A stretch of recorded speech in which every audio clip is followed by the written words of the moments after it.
one question. What if you miss? I won't.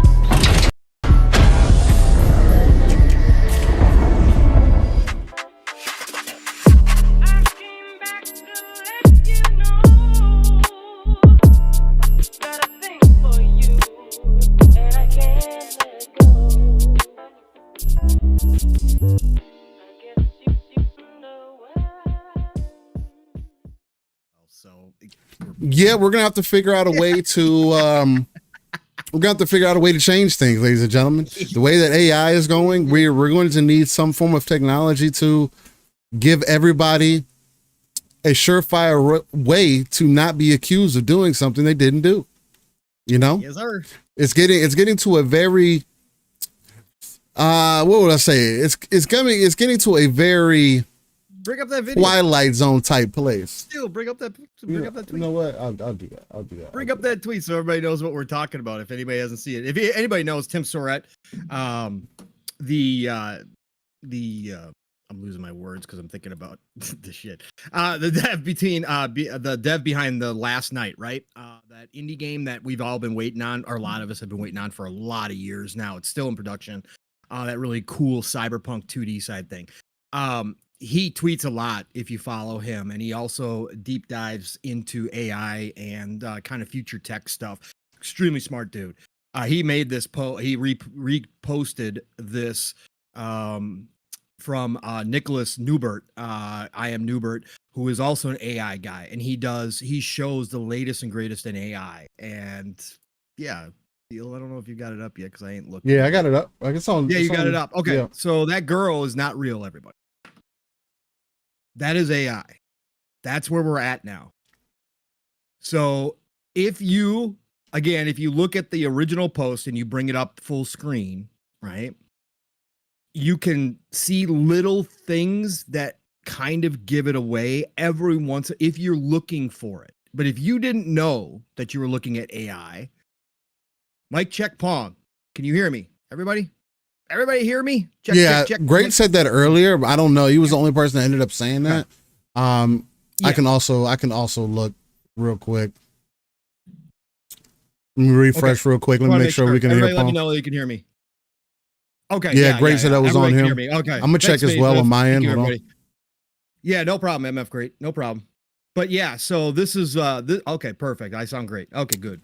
Hey, let us know how me and Song sound between each other as well. Me and Song. If I sound me and Pong, sorry. If I sound higher or lower, whatever the case, let me know. We'll adjust that as well. But my fault. Go ahead, Pong.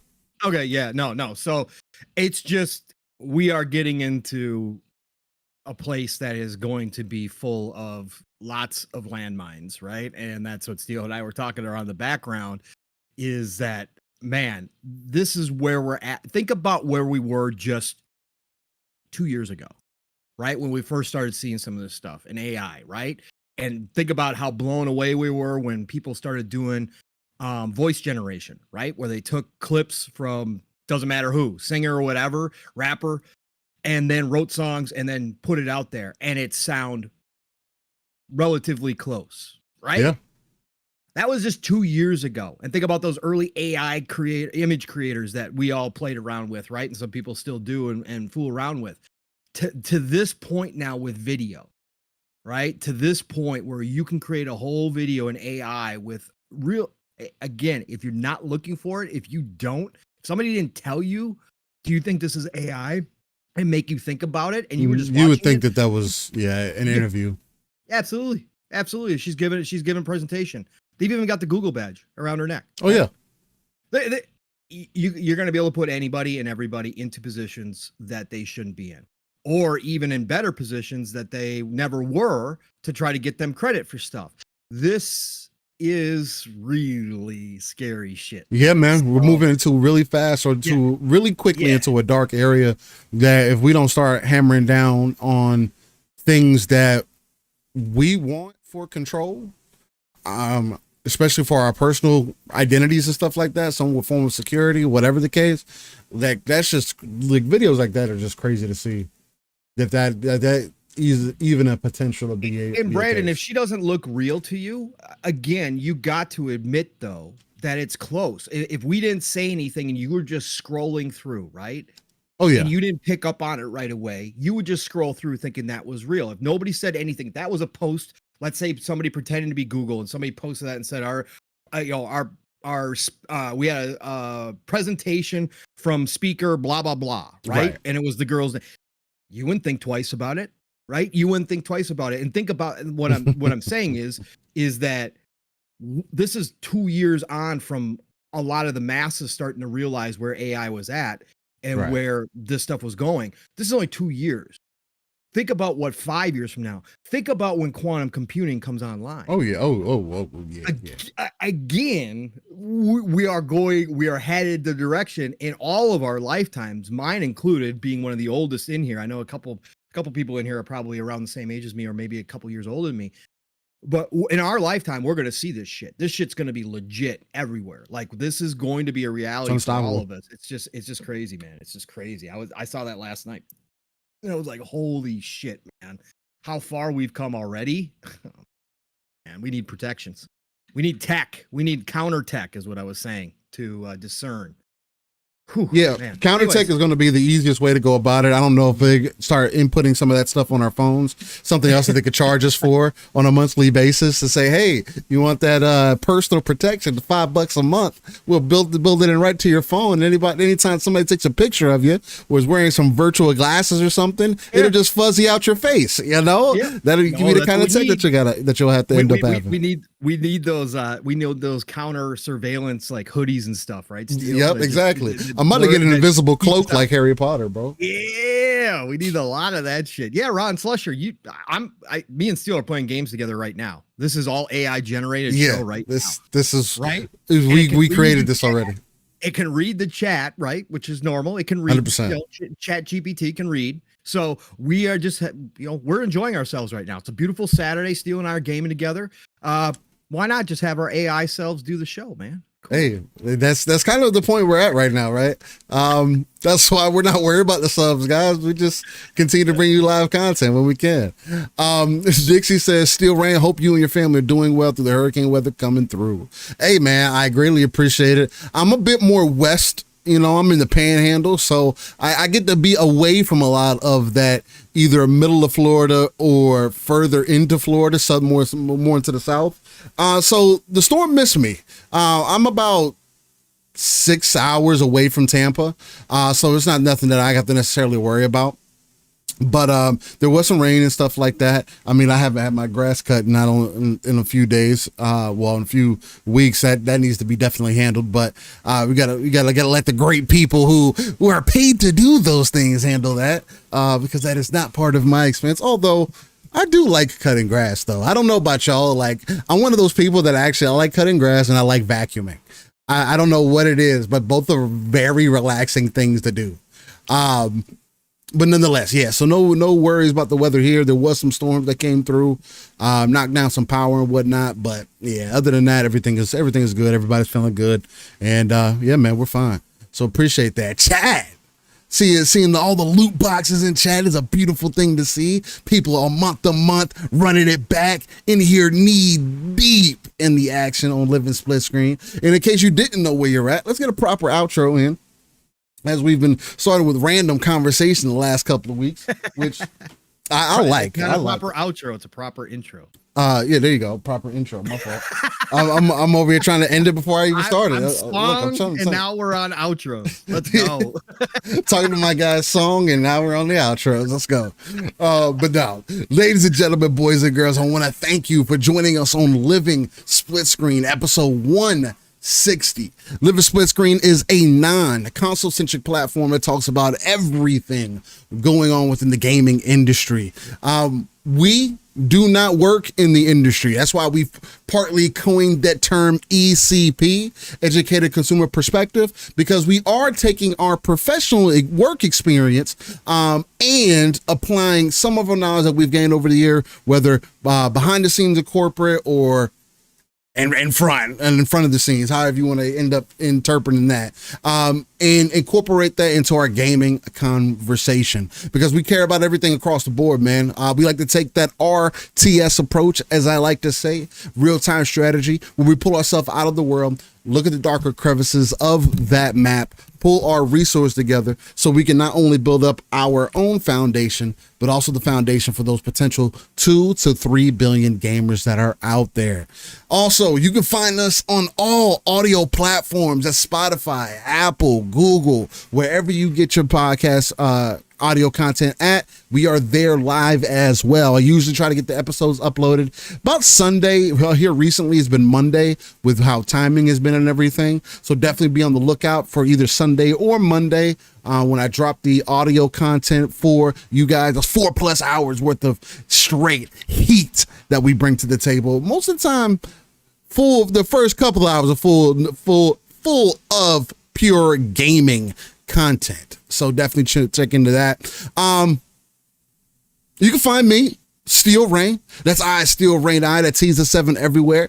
The streets of X, otherwise known as Twitter, are the main places that I be stomping around. But I'm also in the Xbox ecosystem, just because it works so well between the PC and the console itself. And that seems to have been a conversation again this week. We're constantly talking about Xbox leaving the industry and consoles dying and there not being any need for them anymore, and us trying to give ourselves reasons on why, we just got to dig deeper into why the hardware sales are down, and we got to make other creative stories that are really like kind of downplaying the potentials of the industry. But nonetheless, I'll get into some of the things that I've been into this week, but first, I got to introduce the uncanny gentleman himself, the X-Man that is not Cyclops, but he is my brother from another, the one and only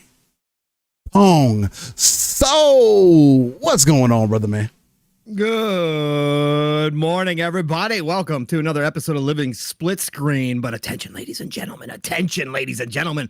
You are now aboard the Saturday Morning Splitters hype train. Ooh. Welcome aboard, one and all. And a special welcome to the 2 new cars full of splitters. That's right, because the one and only bold Alpha Wolfpack came on through really early before we even started, and he dropped off 2 bags of coal to get us to a nice, easy Mach 3.0, because he got on that court with the easy windmill dunk. That's right, a 10 bomb early from the bold Alpha Wolfpack. Mach 3.0, make sure you buckle those 4-point harnesses down tight. Make sure you pay attention to the monitors above your heads and the attendants who are showing you how to get seated comfortably. Welcome aboard, everybody. Ooh. Choo-choo, motherfuckers. Choo-choo. Keeping us ad-free in 2024. And don't forget, your goal here on Living Split Screen remains an easy 69 all the time. Let's go, everybody. Yeah, back again. Good to be back in this chair. Did not get on Xbox Ultimate last night. So it was mom's birthday. But had a nice Thursday show, but yeah, we're not going to have a shop podcast. So I got 2 shows this week, and this one's with, one of my favorite people in the entire world, Mr. Steel Rain. So it's good to be here. Great to see everybody jumping in here on another Saturday morning. I actually got up early. I got to match Steel's energy now on Saturdays. It's getting crazy out here. So I got up this morning, got my workout in early, which was crazy. First Saturday in a while that I've been to the gym. So I'm feeling pretty damn good, Steel, right now, man. Got Hey, that's what I like to hear. Let's go. I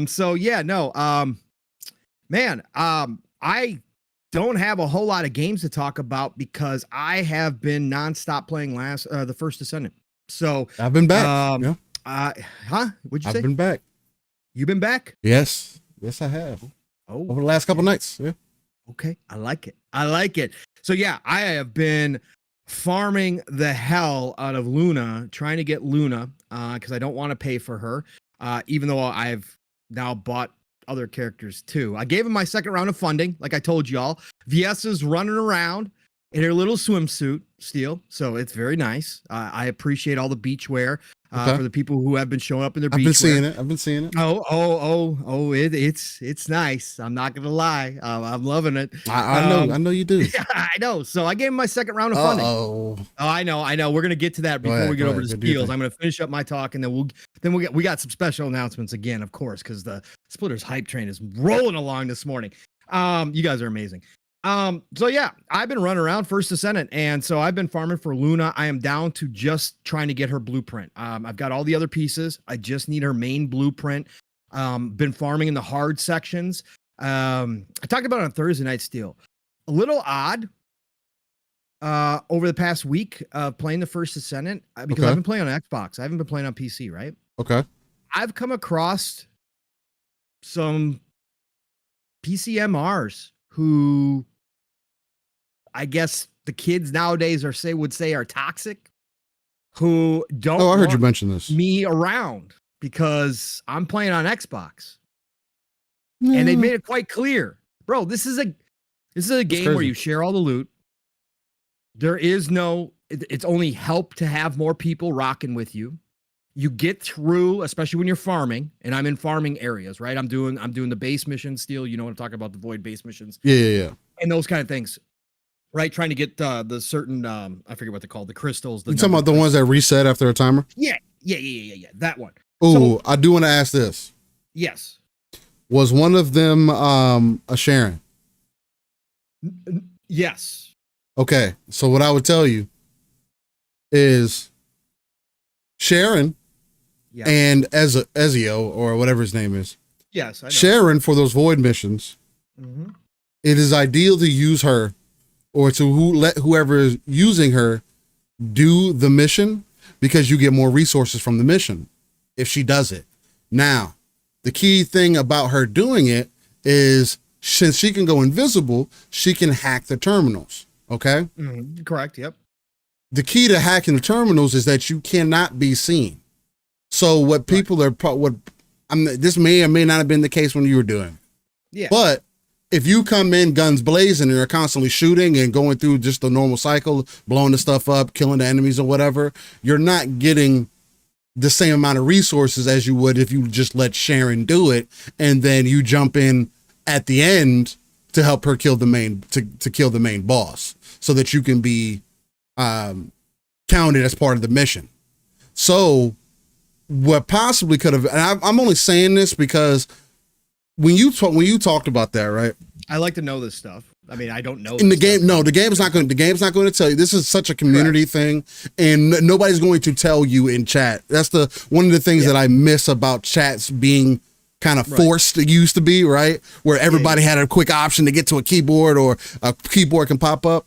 So what was happening is that they were trying to do the run to get as much resources as they could with using Sharon to hack the stuff. And you were going in there just doing it normally, shooting the stuff, blowing the stuff up, you picking them up or whatever, thinking that you're doing normal shit. And they're like, bro, essentially they were like, yo, you're fucking shut up for us. So that's probably why they ended up kicking you out versus it being more of like a console thing. I can only say that because I experienced that earlier and I didn't recognize it until I saw them go behind a wall and I had seen some videos where people were talking about, hey, Sharon and Ezio are good for farming because Sharon can hack the terminals or whatever the case. This is something I never really, I knew about it, but I never really thought about, right?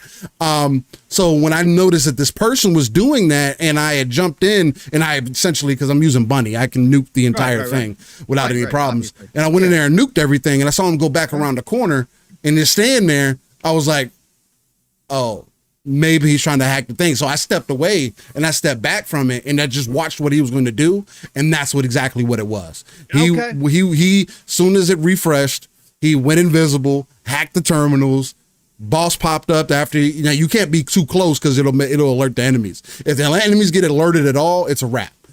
Right. So you have to literally wait until they hack all 3 terminals. And then when a boss pops up, you want to make sure you shoot them or whatever, so you can be counted as part of the mission, and you'll also get the additional loot. So, how much more loot are we talking about? Almost 2 times the amount.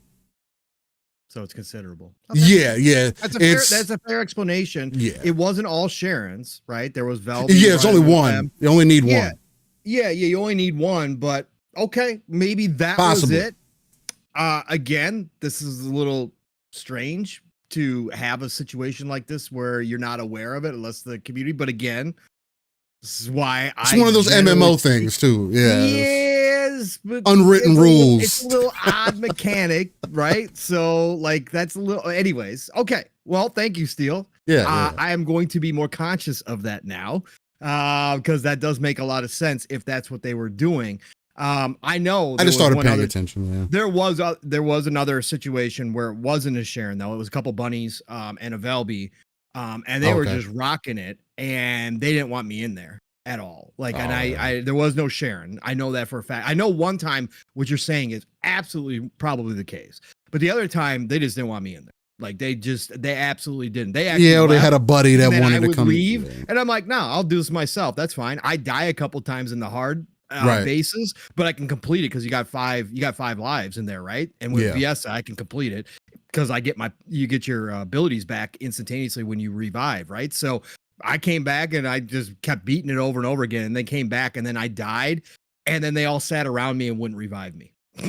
I was like, yeah, okay, all right, some people this is what we're doing. Okay, because I was helping them up when they were fighting, right? So, anyways, but I'm having a blast on the first Ascendant. Outside of that, and now that Steel gave a little bit more context to the situation. Okay, all right. So that was ignorance on my part, at least at one time, where that probably was the case, and I had no idea that it gave you like anything extra. I didn't know that was the thing. So it's good to know. It's good to know.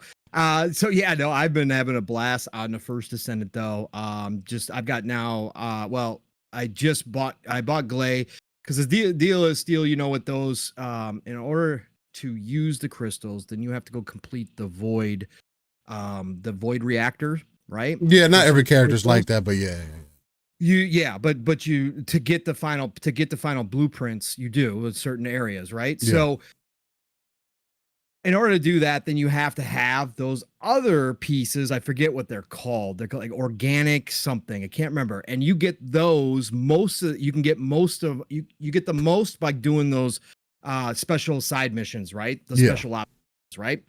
So I started running those. Well, in those, as your brother found out within the first couple of days of playing the game, right, Steel, that you get a ton of experience and your characters are leveling up. So this is the only time my real FOMO has kicked in and made me like buy things, because I run in there with a max level character already. I'm like, I'm wasting all this. I could be leveling up a character like crazy right now. Like, why am I wasting this? I'm like, why am I doing this, Steel? So Glay will be number 6 maxed out.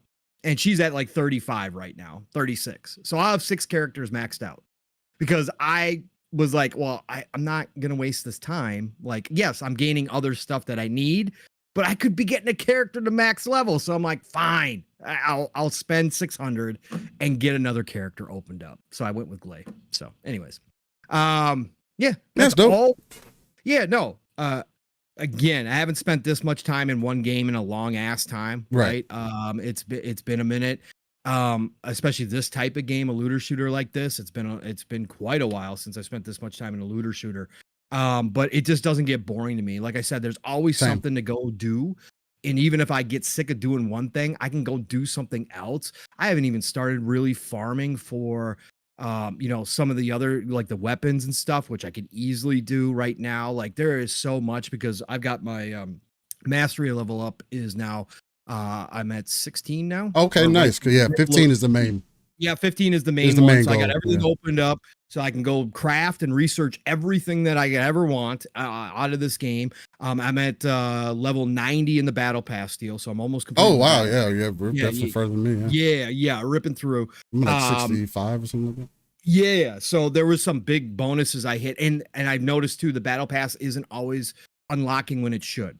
So you log out, and then when you come back the next day, it's unlocking. Like there was a night where I jumped 20 levels because I unlocked all the stuff that I had already accrued had not counted, and all of a sudden the battle pass caught up. So so I'm at level 90. I want to get to 96 because then you can go in that special buy section still, at 50 and at 96. Yep. Well, they got a nice long hair do for VS in there that I really want. Okay. Yeah, nice little long hairdo for her. So, but yeah, no, that's all I've been pretty much doing. I checked out that, what is that game, Steel? I posted it, that new game that just dropped in the Game Pass this week too.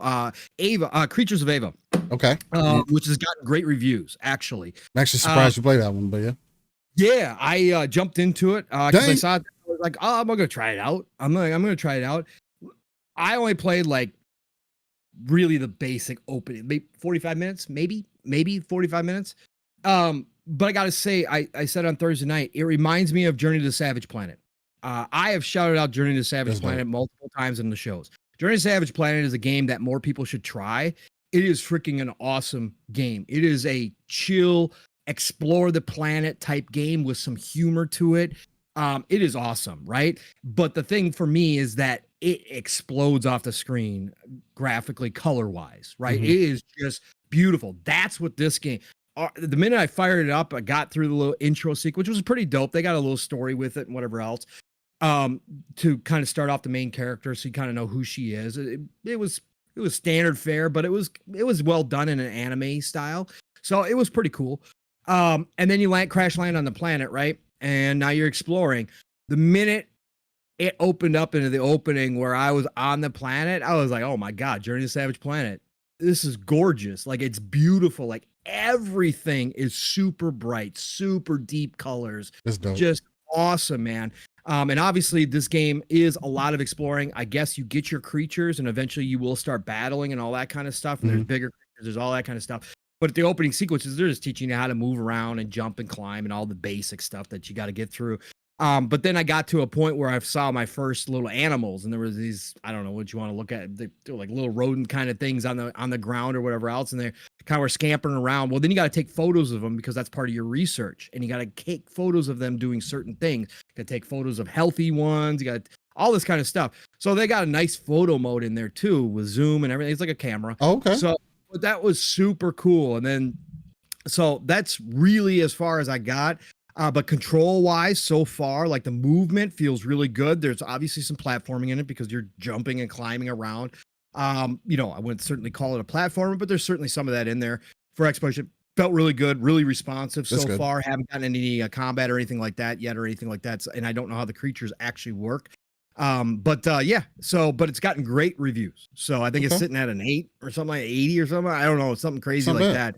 And it's in Game Pass, no risk. Go check it out, man. Go check it out. But yeah, that's been basically my entire week, Steel. Like, I'm just first ascended every single night, man. That's all it's been.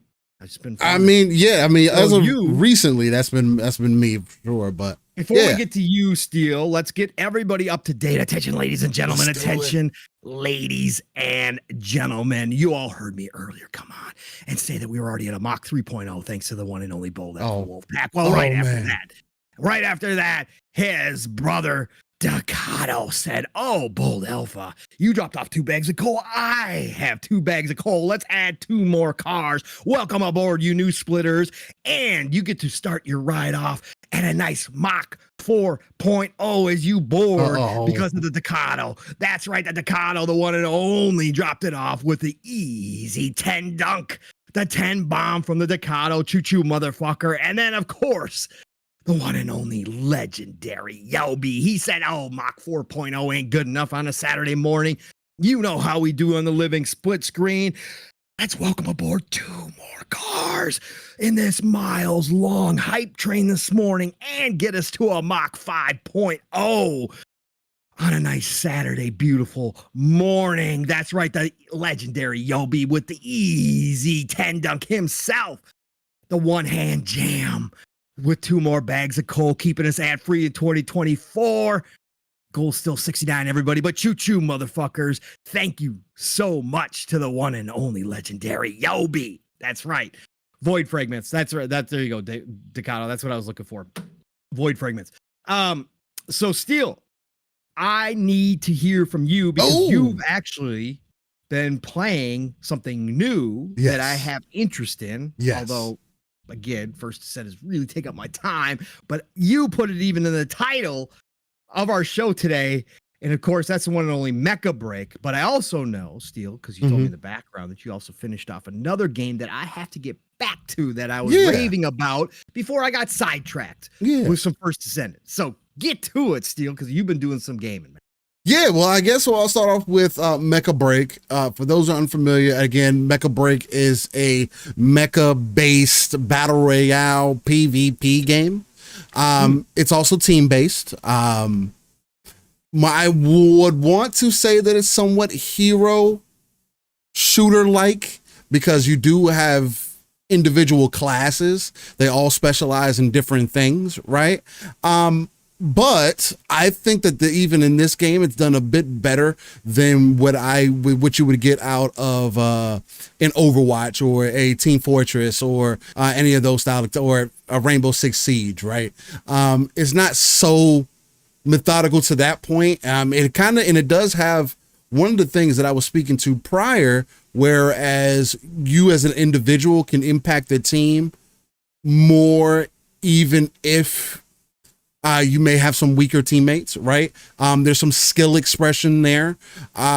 But I'll be honest to say, I don't think that I've put enough time into the game per se to say to see how high that ceiling truly is, right? I know that the game is doing something right when I feel as though playing a support class could possibly be one of my main classes, which I typically is never a thing for me. They'll probably show up in the gameplay as well, because that's what we're going to have playing for you guys is Mecha Break in the background. This is my time from the closed beta, which is now an open beta on Steam right now. And this game is supposed to be coming to all platforms, so there's something else for people to keep in mind as well. But to get back into the combat side of things, talking about the support mech that I was using, it has the ability to swap kind of, and this isn't new. This is why there is some similarities to Overwatch's other team-based games, to where the healer or the support character can swap between doing damage or doing healing type abilities, right? They all do the same things, but their effects are different.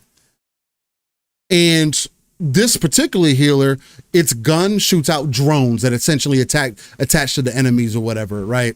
Or attaches to friendlies. Now, you don't have to be super direct. The lock-on is extremely friendly, right? So as long as you're in that general area pulling the triggers, you'll get somebody, right? Whether it be a teammate or the enemy that you're trying to go for. Now, the lock-on system is it's weak, but in some ways it's doable, because there is already a lot going on in most cases. But anyway, so essentially what I could do with the support character is I could run up. If one of my teammates was taking damage, I could throw a couple drones on him, 2 shots, boom, boom, because you can only do 2 at a time. And then I can swap into my attack mode and attach 2 drones to the enemy, and they'll just take residual damage over time. And then I can swap back into my heal mode and continue to heal my teammates, therefore keeping them in battle for however long. I also have, there was other abilities that I had too, just trying to give you guys an example of what's possible in this game. The support character I was playing also had an ability to where it made my team's abilities come back faster, but also helped them move quicker. You know what I'm saying? So there's little things like that. There's an attack version that helps as well. That does something very similar and helps boost attack damage and whatnot for your teammates. So there's a lot of push and pull that is here, but it's not just there. Even in the other individual characters, mechs that I ended up playing, like Panther, for an example, is an extreme attack class. That's more of your, up front, maybe get behind the lines, you see somebody singled out, you go bully them kind of classes, right?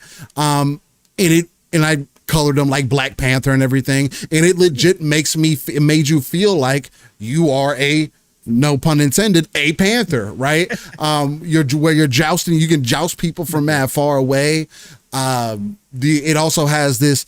You have some form of protection where you can put an overshield around you for X amount of time.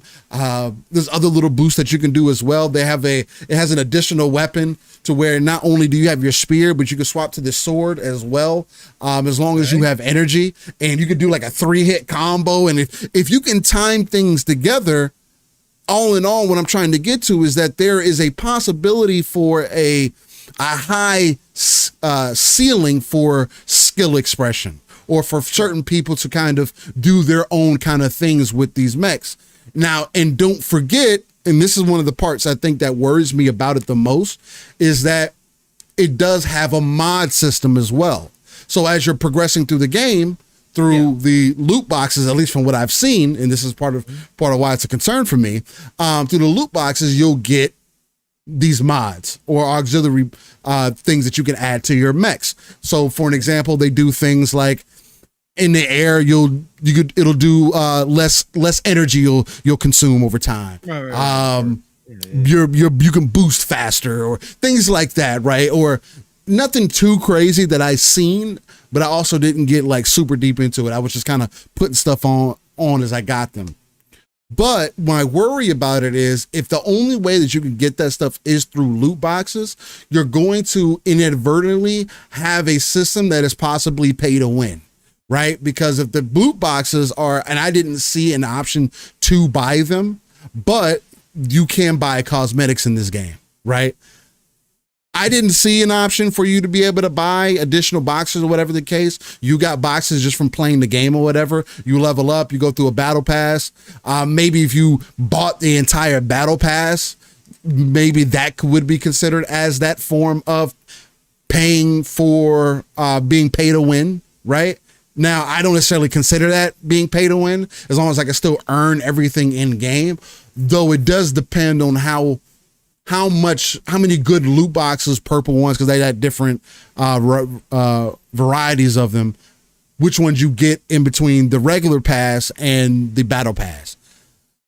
These mods can give some of these mechs an extreme advantage, especially when each slot, you have like 6 different slots.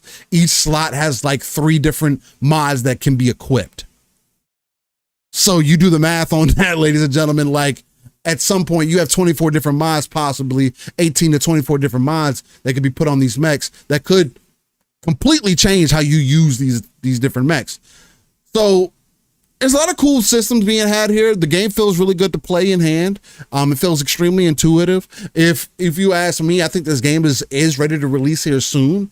They do need to do a little bit more balancing with some of the mechs over the others, because you could tell it's kind of over the top in some ways. Especially when it comes to like sniper classes and more of the melee focus classes. They can be either too overpowering or not enough, or maybe you don't feel like you have enough of a getaway there. But overall, man, if you like everything that you're seeing in the gameplay that is being shown live, and for the audio listeners, check out the gameplay that I did on the channel as well. If you want kind of a baseline of what to expect from Mecha Break. And if you have Steam, it is right now in open beta for you to play. It's a battle royale-esque, more of a team-based PvP mecha hero shooter kind of game, right? That's the best way for me to explain it. 2 questions to you. Yeah. Maps, number 1. How many maps? And are they all well designed, or are there some that need some work? And then number 2, you should tell the people about the character customization. I think there was 3 or 4 maps that we played, and I liked all the maps that they had in the beta. I didn't see I didn't see a problem. Yeah, they're all very different from each other. Okay. You could tell some of course are a little bit more open. There's one map to where when you're progressing the payload or whatever you want to call it. When you're progressing the payload or whatever, it takes you inside. So if you have snipers on the opposite team, they can't provide any support, and you can't change characters mid-game.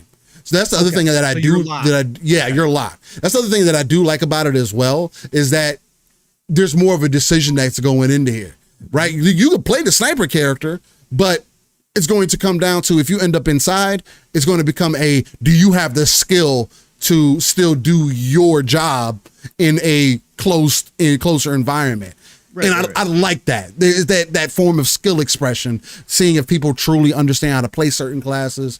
And again, it forces you to make that choice. And but you can't play the same class either. So that's the other thing I like as well. So there's no stacking. Yeah, you can't stack the same character. It locks it. So that's something to take in mind. But yeah, maps are feeling good. So they had a good amount of variety, different ecosystems and whatnot. But there is a main character customization as well. Like there's Guy, or you can turn this into a husbando simulator or a waifu simulator. They're completely how you want to go. On the female side of things, or the male, it really doesn't matter. But on the female side of things, because that's the character that I ended up making, because they didn't have a ball option for the guy. She looks I great. appreciate that, man. Iron She's Man colors and everything. I didn't really take I didn't take too much time with her. I just wanted to get a character in there. But you can fully customize your pilot, which I think is really dope. Again, it adds another level of customization to the game, makes you feel like, hey, this is me playing or piloting these mechs. That form of personalization gets me. So, and I'm considering, I'm not considering, when the game actually comes out, probably going to make a dude. As long as they give me a bald option, I'm probably going to make a dude. So, I can watch my dude get into the mech and whatnot. I think that's going to be super dope. I haven't decided yet, but either way, there's plenty of customization options as well. Extremely in depth. You can make your character look however you want. You want the big booty, you want the Coke bottle waist, however you want to get there's down. jiggle physics too, folks. Oh yeah, top extreme. and bottom. Yeah. Top and bottom jiggle physics. Go watch it. You can watch the videos. People playing around with it. Oh yeah, moving around, jiggling them. They're getting, when you're ejecting out of your mech, it's jiggling. Then there's a lot of things going on. It's beautiful. But yeah, it's a really fun game, man. It's a lot better than I was even anticipating. It kind of shows me the direction that I would have liked to see Armored Core go. It's easier to play than Armored Core for sure. I would consider it an arcade version of Armored Core for sure. In that style, especially with it being more PvP based and definitely much more balanced. So, yeah, man, feeling really good about Mecha Break. I did end up beating Path of the Goddess, and we are getting some connection issues here, ladies and gentlemen, so apologies if there's any issues. But let me go ahead and exit Steam just in case. But I did end up beating Path of the Goddess. Kind of called that last week when I said we were going to jump into it. Brandon Martin says, is Mecha Break like Armored Core on acid? No. It can be chaotic, but once you start understanding what's happening, like the game mode, like I found myself getting carried away in the action sometimes a lot, forgetting that there's like an actual objective, but it's a new game, right? You're trying to get used to everything, take everything in, trying to get familiar with the mechs as the characters themselves, right? Well, as characters themselves, and make sure that you're actually doing decently in a PvP environment. So, but when you start becoming more comfortable, and they have training modes as well, you can sit there in a training mode, set it up however you want, and just practice with your mech shooting on a 1v1 kind of basis, just to make sure that you're comfortable. So there's a lot of options there, a lot of options to practice. They have a really good setup, man. I think it's going to be one of the the standouts of the year, but I think right now they're not planning to release until 2025, if I'm not mistaken. But yeah, I jumped into Kanutsugami, Path of the Goddess. I jumped into it, I want to say the week prior, and I put it down for a bit, and I jumped back into it, and it was one of those games for sure, to where once I started throwing myself into it, I found myself hard. It was hard to pull away, right? I was extremely intrigued in what was happening. The action was extremely interesting to me. Yes, I would have loved a little bit more of the tower defense side of it, to where I can have my guys a specific place, maybe a little bit more variety on how the enemies attack you and whatnot. Again, I don't know how that stuff would end up approaching in here. I did find a lot of it to be on the easier side of things. There was towards the end, like the final boss, I had to end up fighting him like 5 or 6 times, take a couple different teams in there, figure out what strategy was best for me, and to kind of go from there. So there was some adjustment, but for the most part, as long as you're not extremely foolish, right? There's some of the darker maps that can be a challenge sometimes because of the lights and everything. But as long as you're not overly foolish, they don't punish you. I don't think, and as long as you're decent as a main character as well, I think that's the one thing that I do like about it a lot, is that although there is this strategic element to it where you're placing your people, I was really getting into that as well. Having like a specific placement, I ended up unlocking an ability to where once I set them, that's where they would stay. So once I started incorporating that as well, as along with extending some of the main combos that you can do, because you can do that through the skill tree as well. Yep. It really started opening up, and I really started to enjoy the experience overall. Just from top to bottom, man. I felt fighting the bosses felt really good. Cleansing the areas felt really good. Walking her to the gate every time, exploring every area, even though the gameplay is very similar, stage to stage, right? When you start seeing that you are marked for time, marked for damage, marked for resources that you're used, I'm not overly critical about that stuff. Again, me just beating the level is enough for me, but I can see people who are those that, and I will suggest for anybody that's playing the game the first time, do not become overly obsessed with trying to get a perfect score or setup that first time.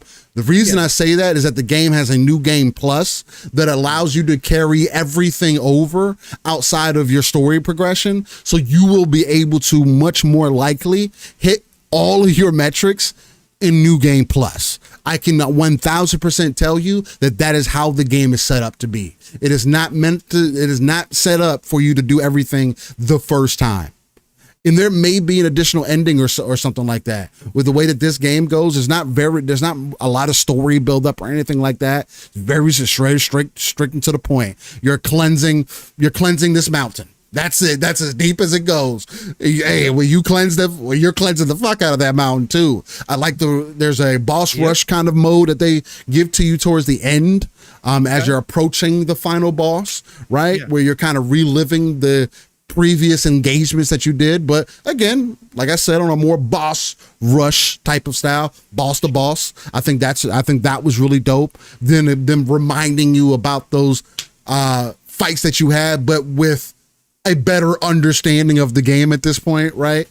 So that was really dope to experience. And overall, the art style, the character design, it is top notch. The game for me is an 8 out of 10. I do think it was a better overall game for me than Flintlock was, as far as two games that came in the Game Pass and two games that if I was going to recommend one, it would definitely be Path of the Goddess. It's not even close on how quick that I would suggest somebody to play Path of the Goddess first before Flintlock. Have so much more fun playing Path of the Goddess as well. Not to say I didn't have fun playing Flintlock. I did have fun playing Flintlock. Yes, you did. But again, it being a different style of game, again, it is the perfect palate cleanser. And it is a game that you can get an extended amount of time out in. I probably beat the game in less than 30 hours, right? Which is also, I think, is really dope. And it's a game that I think you could easily put 50 hours in, 60 hours in, if you're going for, trying to max out everything and really get your character right. I think it's a extremely unique experience to have in Game Pass, a special one for sure. And there should be more people on the rooftops talking about this because it's a game that's available everywhere. Yeah, they announced 500,000 players. For anybody who doesn't know, have played Kunitskami. That should be well over 1 million by now, in my opinion. My early opinion of what I played through the game, through 4 levels or whatever it was, through I think it should have. And from what Steele's saying towards the end and stuff, again, this is a game that I knew wouldn't be for everybody because a lot of people are going to look at the mixed mash of genres. It's so dope. Right. It is dope, but a lot of people are going to look at the mixed mash of genres and just say, I'm not down for that. It's not even, but that's the thing about it though. It does the mismatch of, it's not, I'm not going to say, it's not even a mismatch. They do the blend of different, different games for sure, but it's not overbearing. It's extremely easy to understand. There is another piece of advice I would give to people is pick 3 classes to level up. And again, you can freely, completely refund whatever class that you want at any time. And it doesn't cost you anything to do that. They will refund you everything. So if you get to unlock a new class, like for an example, when I got the ninja, because they allow you to unlock a ninja, which they're fucking fire. As far as like how they can get around the map and everything, they're really nice. I got to a point one is enough. I've replaced my sumos with ninjas, and I really didn't even use sumos that often. But anyway, it was a really fun game to play, man. I had a lot of fun. I had a lot of fun with it. I'd love to hear that you finished it. I mean, man, it was good. Cool I know then you definitely had your enjoyment. Yeah, I was locked in. I was locked in, man. Once I got, it was one of those feelings like when you beat one of the stages, it's like, all right, let me do one more. Let me do one more. Let me, late. It's late. It's starting to come that time. And you beat the stage, maybe the first try, maybe second try. You're like, I can do one more. Let me clear out the next area. So that was really true. That was really dope. That's good. That's good, man. And I think Space Marine is going to be our first topic that we jump into just head first, just because of how I know me and Pong are definitely over the moon about it. But the transition into Space Marine, another Warhammer 40K game that I did end up getting into the beta for, and did end up trying out, was Warhammer 40K Speed Freaks, I believe it's called. It's their Twisted Metal, their take on Twisted Metal, I guess. Not as good, in my personal opinion. I don't like the way that the game felt. I'm not gonna say that it felt floaty, because it wasn't necessarily that it felt floaty. I just don't like the way that the cars drive. I don't like the way that the overall game presents itself. I don't like goblins like that. There's just a lot of things in this game that weren't speaking to me, right? Yeah. The one thing that it did make me feel, because I played it for about an hour, the one thing that it did make me feel is that I do need games like car combat. If you're going to do Twisted Metal, let's just do Twisted Metal, and see where that goes, since it seems like all the other car-based combat games are having a hard time nailing the car combat side of things and making it feel good. And you have to make it. I think the best way to do it is in a battle royale type format. I think it's the best way. You make a Twisted Metal battle royale, bro. You get up, you just roll on upgrades and stuff like that, and whoever gets to the end. I mean, you literally make it pretty much skill dependent on skill as well at that point. It basically was battle royale. Yeah, it was essentially. It was last person standing. Yeah, right? 1,000%. Yeah. So it's like, it'd be perfect to come back. Xbox has got Vigilante 8 now with Activision. So, well, I mean, we'll see what that ends up doing. Well, I guess we also have Contraband that's over the horizon as well. That's supposed to have more vehicle-based combat in there as well. Yeah. So I guess we'll end up seeing how these things go. But yeah, man, Speed Freaks isn't for me, or whatever the name of the game is called. Warhammer 40K Speed Freaks. And yeah, man, it just wasn't speaking to me, man. Maybe it's the characters, maybe it's how the game felt. I just didn't like the way that the game felt. Soon as I start the game and I have to push up on the stick to drive my car, I just think that's weird. It just makes me feel weird. I get why they do it though. I don't like it. I'd rather use my triggers. I'd rather use the triggers. I'm more of a trigger. It works, but it didn't work for me. From the hour that I played, I'm not gonna say it's a bad game. Yeah. I didn't like the way that it felt, and I wasn't interested in playing further. So that's kind of my assessment on it with about an hour in. So that's fair. And that's the other side. Warhammer's got a lot of different versions, right? Warhammer spans all different kinds of universes, right? And that is the Speed Freaks one is the more, I would say, comedy based, like mutant football, right? It is the more, I don't know. It's just not as serious, and so obviously the goblins and stuff in that version of Warhammer are kind of goofy and kind of just crazy whack. They're not. It's not dark and deep. It's serious and all that kind of stuff. So it is probably a lot. Some of what you're talking about is the atmosphere too. Just isn't sitting right with you. But I totally get it too, Steel. I mean, again, car combat is going to have, especially how they do it, what you're talking about. Maybe the control could have been a little bit different, to give more people more options, because everybody's going to have, obviously, when it comes to car handling in any game, it doesn't matter if it's car combat or straight up racing, sim racing, you're going to have people that it's hard to ever describe driving in those games, because everybody's going to get behind the controller and feel something different. Like it is just, it's very personal when you get into controlling, right? Especially vehicles.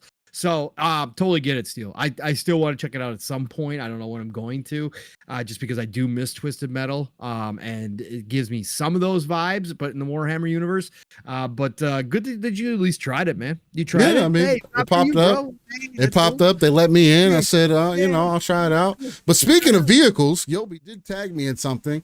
And apparently here is some gameplay of the Starfield land vehicle that is coming in. Oh, If you guys are interested in seeing that. Is this new footage? Yes, apparently. To me, this is exactly what I would expect for a vehicle to look like. I also don't know if this is official or not, because I can see a modder doing this exact same thing. Because we saw the official clip from the third person. I don't think we ever saw first person view. We saw third person in that initial small clip that they released. Bethesda did when they were talking about their updates. This looks like it could be the same vehicle, though. I ain't gonna lie. But yes, could a modder do this? Yes. It's moving. Yeah, it's moving. It's moving, bro. It's floating and doing all. I mean, again, this could be a low gravity planet. Yeah, for sure. Because No, it definitely would have to be. Yeah, look at that. But bro, it's gonna be fun. It's gonna be a new way to traverse. Again, I'm not one of the people who said it needed vehicles because I beefed up my jetpack and I could move pretty quick. But the one thing that I'll say about this is that this is kind of disappointing to me, because I would have liked to see Todd stand on business as far as them not needing land vehicles, because again, I think the better idea would have been to just boost the jetpacks. Sure, but I get for a fantasy side of things, sure. But still, I'll say this too, right? There's a lot of things that Todd has said. This was our intention. Like, yeah, no, I get that. Creative decision, and it really wasn't, bro. Yeah, no, I get that. All things considered, had they had more time, I think land vehicles would have been in there from the get-go. Personally, I just think it makes too much sense when you think about exploring planets, even in a more realistic sci-fi future, right? You still know they're going to have Land Rovers. Like, they're going to have vehicles to explore planets. Like, it's not like, oh, this is now getting outside of what we thought was a realistic form of transportation in the future. Of course they're going to have. When I think back on my playthrough of Starfield. Yeah. This definitely would have been something that would have been nice to have in those moments, because I carried a lot of stuff on me. Yep. Right. And if I was able to offload my weight onto my vehicle, just gonna bring this up. Yeah, go ahead. That would have been dope to have then, right? So in the space of that, it's great. Mm-hmm. But because the exploration leaves much to be desired, although now with mods, I'm pretty sure that that's not an issue anymore. I'm pretty sure I could go a direction, I could find a mod or whatever to help expand out some of the traversal that I was missing, because there was some planets that I wanted to be on for a while. But when you pull back the blinds into what the planets really were, as far as the variety of content that were on there, it didn't give me the same feelings that I got from Skyrim when I played it. So it was just like, I didn't feel the necessity, especially on the planets that had the powers, where you go get to collect the powers. It would have been nice to possibly traverse there, to be more on those planets, more of those fantasy elements there, again, to make those moments feel even more special. Like, hey, it's not just about the power here, but the power has also affected the planet in some way. And I would have liked to see those effects on there as well. So it's just a lot of things that gets that ties into, well, now that there's this Land Rover here, I do see the point of it, but in baseline Starfield, I don't know. I put it to you like this: in baseline Starfield, I would have liked there to have been a vehicle that I could have offloaded my stuff. Sure, I probably would have walked away with a lot more things that I probably shouldn't have been carrying, but I feel like that's kind of the point of these games, right? So sometimes, yes. At least that's the way it makes me feel. Yeah, you gotta if you're a hoarder, you gotta make tough decisions. If you're out, that's kind of what they want you to do. It's kind of part of the game. But I was going to say, Steve, I'm going to be interested before you even brought it up to see if they give the vehicle storage space where you can actually do that. Better. Or if all it will do is if you're overburdened and you get to your vehicle that you can then move freely versus being bogged down, right? And not having to worry about even jetpacking cost you oxygen at that point when you were overburdened. So that's what I'm curious about. If that'll just wipe that out, but they're not going to actually add any storage where you can drop stuff off. But if they do add storage, even better. Because like you said, that would be nice to be able to do. And it'd be nice if you can drive your vehicle right into your ship and offload. That would be really fire. Right? Where it puts it all into your inventory. Oh, there's going to be a mod for that. That's going to be a mod for that. Oh, yeah. There'll be a mod for that no matter what at the end of the day. But that's pretty cool. I like that new footage. If that's official, I like it. I mean, it looks good. It looks like it's going to be fun, as it should be. It shouldn't be something that is a chore. It should be something that's kind of ridiculous, that you just plowing over rocks and flying through the air on the low grav planets. You know what I would have liked to see? Yeah. Them expand out the ship customization and to car customization. Yeah, maybe that'll eventually come too. I think that would be dope. They need more customization too, though. They did increase like the interiors and that kind of stuff. Yeah, but they need to expand out what you can do with your ship. They need to get more parts, more. Oh shapes. yeah, you can spend 100 hours just doing that. Oh, easy, bro. I love the ship. The ship. I did too. I did too. Man, so freaking cool. Cool. Thanks, Yobi. I like seeing the new video, and that's coming soon. So we're gonna be seeing that in the next couple months here, supposedly. So can't wait. But can't wait. We were talking about Warhammer Speed Freaks, and coming off of that, we were talking about vehicles, which thank you to legendary Yobi for launching us into a little Starfield topic there. But we really wanted to get into Warhammer. Yeah, let me shout out the chat real quick, Steel. Let's do that still. Yeah, for sure. Do that. Because that's still important. Please. And then we'll get into Warhammer Space Marine 2, which is going to be the new hotness by the looks of things. I can't wait. All right, let's get into this. Delroy's in the house. What's up, Delroy? Great to see you. Does using mods turn off achievements? Yes, it does. Yes, in Starfield, I don't know. It does. It does. Bethesda games have always been. I use custom. The mods that I used did, but yeah, if you use, I think the Bethesda ones direct from Bethesda don't, I believe. But if you use any of the creator mods, I believe that they all do turn off the achievements. It's always been that way. And a lot of people hate that, but there's obviously reasons behind it. Right. But again, I see why people say it shouldn't, but then there's other reasons. Obviously, if you got a mod that, I mean, a mod could totally jack the game and make it easy where it just unlocks all the achievements. Like, so, I mean, yeah, there's mods that automatically do that. There's mods that automatically unlock all the achievements in the game. Of course. And so I just think that that's, whatever. But yeah, as far as I'm aware of, most of the mods, at least most of the mods will. I think some of the Bethesda ones don't, but you have to double check, and it should usually tell you if it does lock achievements or not. It usually gives you a warning. Legendary Yobi, know a few from Bethesda are achievement friendly. Yes, that's what I was thinking. Yeah, Legendary, that they're most of the time customizations aren't the problem. Yeah. Legendary Yobi's in the house though. God Emperor Sofa Gang, what's going on? God Emperor, there's a mod to keep the achievements on. So there's a mod for the mod. Yeah. Okay. All right. Froggy T Wright is in the house. What's up, Froggy T Wright? Bethesda games are usually better with mods. I disagree.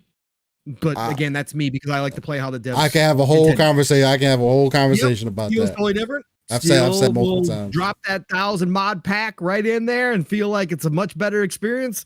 I like to play how the that's also me going back to the game. Correct. Later. Years later. After you never did. Right. I just feel like I enjoy the games that we are. Not to say that I never will get into modding or do that, but I seriously think that Bethesda games are beautiful the way they are. That's fair. So that's just me though. But I understand why people like to do it. Obviously, it's a huge thing and they support it. So I'm all for it. Brett Bingham, what's going on, Brett? He says, Punk Soul, I saw there was a new rumor that the Rover update was rumored to drop this month. Yeah, there was some talk that it could drop actually before the expansion, that it will be a part of another update as they roll out that will have fixes that will also set up the game for when they drop the expansion. Obviously, they do a lot of patching.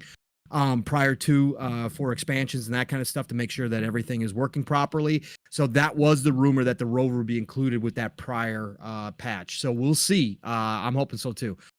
Nixie says, "Oh shit, the game is out already." Hell yeah! You must have been talking about Mecha Break. No, I think he's talking about Speed Freaks.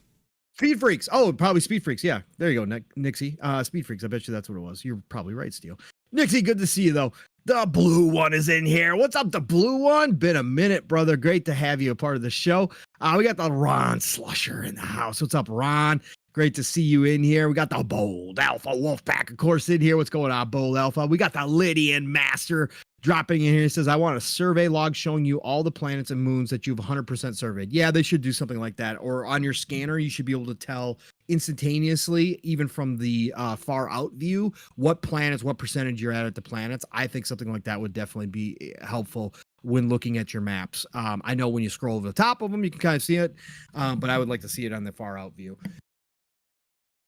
Or at least see the system percentages too. Let's see who else we got in here. We've got Understanding. What is going on, Understanding? Great to see you. Says land vehicles make more sense. Yeah, they do. MF Great, of course, is in here. What's up, MF Great? Always love seeing you. The Poison Maniacs in here. Says hope you're doing well. Steel and Pong, and of course everyone in chat. Great to see you, Poison. Appreciate you. And we are doing well, sir. We got the Doom Reaper in here. What's going on, Doom? Rage had great car combat. God, man, I tried so many times to get into Rage. Is a beautiful, still beautiful looking game. It's still actually is an underrated game, but I just can't stick with it for whatever reason. But yes, Rage definitely was had some really good car combat in it for sure. Fun speculation, the one and only Mav, aka Sniffles, is in the house. I saw you earlier, Mav, trying to say that I wouldn't be able to call you Sniffles next week. That might be your official nickname from here on out, Sniffles. No, but great to see you, Mav. Glad you continue to feel better too, brother. Of course, man. We want to see you back to 100%, man. Got to see some Ken Bardu action at some point. Get back streaming some college football there, brother. Who else we got in here? We got the Sanchez MTZ Gaming. What's going on, Sanchez? Great to see you, sir. It says Pong is a true gamer, plays on all platforms. Both Steel and I do. A lot of us do now. And that's what it's about. Gaming is gaming. It's the way it's always been, man. Don't care where I play at. If it's something I want to play and I got access to it, I want to get it, man. Who else we got here? We got the Brandon Martin in the house. What's going on, Brandon? Great to see you, brother. We got the Sith Lord, of course. And again, Sith, I already posted to you, but always appreciate the shout outs that you do for all the podcasts. But thank you for including this one Much love, on Sith. the Super Saturday list, because it is a big list, man. Much love to you for all the support you give everybody in the community there, Sith Lord. Thank you, brother. Who else we got here? We got the Rescue Squad Cope in the house. What's up, Rescue Squad? We got Tim the Sorcerer in here. What's up, Tim the Sorcerer? Thank you for joining us. Always great to have you a part of the show. We got the one and only Decado, of course, is in the house. What's going on, Decado? He says, if there are jiggle, ooh, careful. Whoa. If there are jiggle physics, female avatar all the way. Speak my language, Decado. We are one and the same, sir. Absolutely. Appreciate the jiggle physics. Not afraid to admit it. Who else we got? We got oh, boy. Ooh, tongue twister early in the morning. Constantinos Pascal is in the house. Says, repainting my bathroom grout while listening. Great to have you on. Hey, weekend household chores. Appreciate you having us on in the background while you're doing that. I hope it goes easy for you. I hope you don't have any issues. It's a tedious job. I've done it. It's a tedious job, but glad you're enjoying us while you're doing that. And I hope you have some time to relax once you get done with that, man. We got King Styles in the house. What's up, King Styles? Great to see you. We got the Verg Brizzle in here. Thank you, Verg, for dropping in here. Appreciate it so much, man. We got the Nam Omar in the house. What's up, Nam? Always good to see you, brother. We got the Game Adaptation Network in here. Thanks for whoever bought me a channel membership. Yeah, man, the channel memberships are flying around in here, man. Let me tell you, they were flying around this morning. We got the Joe Dunmore. Joe Dunmore is in the house. Always awesome to see your name pop up, Joe. Thank you for being here, sir. We got the Roadkill 8018. What is going on, Roadkill? Says you got to try the demo Gory Cuddly Cat game That's awesome. PS5. Gory cuddly cat game. Is that new cat game where they toned it down because the East was saying it was too violent? I'm pretty sure. I can't remember the name of it. Never heard of it. Yeah, there's a new game coming out that looks like it should be like a kiddie game steel, but you start playing it and there's blood everywhere. You're dismembering people, and you are, I think, a cat. Yes, it's like crazy. I can't remember the name off the top of my head. I've seen it though. I think that's the one he's probably talking about. Who else we got in here? We got the slow-mo backslap dropping in early. What's going on? Always good to see you, brother. Of course, part of DPS podcast. Thanks, Slow-mo. Appreciate you, man. We got the Tubabu Kumi's in the house. What's up, Tubabu? Always awesome to have you a part of the show on a Saturday morning. Let me see here. We've got Dank Nate in the house. What's up, fellas? Good to see you, Dank Nate. What's up to you, man? Thank you for dropping in here saying hi. We got the Luis Jimenez in the house. Luis Jimenez is here. Everybody, thank you. And he says, thank you for the membership. Yeah, man, they were dropping Fast and Furious this morning. Borbs 8203. What's up, Borbs? Great to see you in the house. Thank you for dropping in. Let's see. We got those are gifts. Hold on. Let's scroll past those. I think that's as far as I can go, actually. I mean, I will go ahead and shout out Tim the Sorcerer for the €2 bones. He says, back from a 3-week offline vacation. What did I miss? Xbox is dead again, Tim. That's all you need to know. Yeah, that's pretty much it. Any other drama or anything else? I don't know. No. Tim, great to have you back, man. I hope you had a nice 3-week offline vacation. Can't imagine, to be honest. I can't imagine doing that, but proud of you, man. And I hope you feel good, man, because you should. Member for 5 months, MF, great. Comes in here and says, hit that like button for a good time. Yeah. Hit that like button for a good time for sure. Ooh, it's going to be a real good time. Let's see who else dropped in here. Steel, it ain't after midnight. Oh, it ain't got to be no more. Oh, now it's anytime. Ain't gotta be no more. Oh, shit. We got the Ghost Fixture in here. What's up, Ghost Fixture? Great to see you in here as well. Speaking of Steel, I saw in the background here, you were playing that video for that new, for anybody who didn't hear, because we were just talking about Starfield a little bit, thanks to Yobi, dropping in the land vehicle stuff. It was also announced this week at QuakeCon. There is a Doom mod coming to Starfield as well, at Hell's Gate it's called. It's got a whole mission set up to it and everything, and it is Doom based, and that is for Starfield, and that it is going to be free. So I don't know if it's actually available yet or if it's coming later, but at Hell's Gate, Doom mod for Starfield. How dope is that, Steel? I saw the That's video. fire. Pretty damn cool, man. Why so serious? I see you dropping in here, brother. I didn't miss you. Great to have you a part of the show as well. But yeah, that's pretty dope, man. That's when modding gets cool, is when people do that. I hope to a little bit off topic, but I hope that they do get the London expansion for Fallout 4, which a lot of people are enjoying the hell out of and saying it's actually pretty damn impressive what that team did. Again, unofficial Bethesda mod, just a modding community that loves Bethesda. In fact, a bunch of their team got hired to Bethesda before they completed the mod. Everybody knows the story. The Fallout 4 current gen patch broke their mod, delayed their mod. It was supposed to be out earlier this year. That team put a lot of hard work into it. They were kind of upset with Bethesda, understandably somewhat, but again, it's not official. They fixed it. Yeah, they fixed it. It's all good. They got it working. There's been plenty of bugs, plenty of crashes, but the team is still working on that. I hope they get that to come over to the console Steel. I hope they allow that mod. They have to up the modding limit again if they're going to get it, because the London mod is huge. But I hope they make it work for consoles, because I'd love to see more people enjoy that, because supposedly, from what I've seen, the screenshots and stuff, they've added so much to the Fallout world through that mod, that they've, all these character customizations, new clothing, hairstyles, etc., that you can do in that. And everybody's just saying that the missions are really awesome. The characters are well written, well acted. They got some big time voice actors to come in and work on that as well. And again, this is just a group of people who just love freaking Bethesda games and decided to create this huge expansion for Fallout 4. So I hope that comes over too, man. But just wanted to shout that out real quick.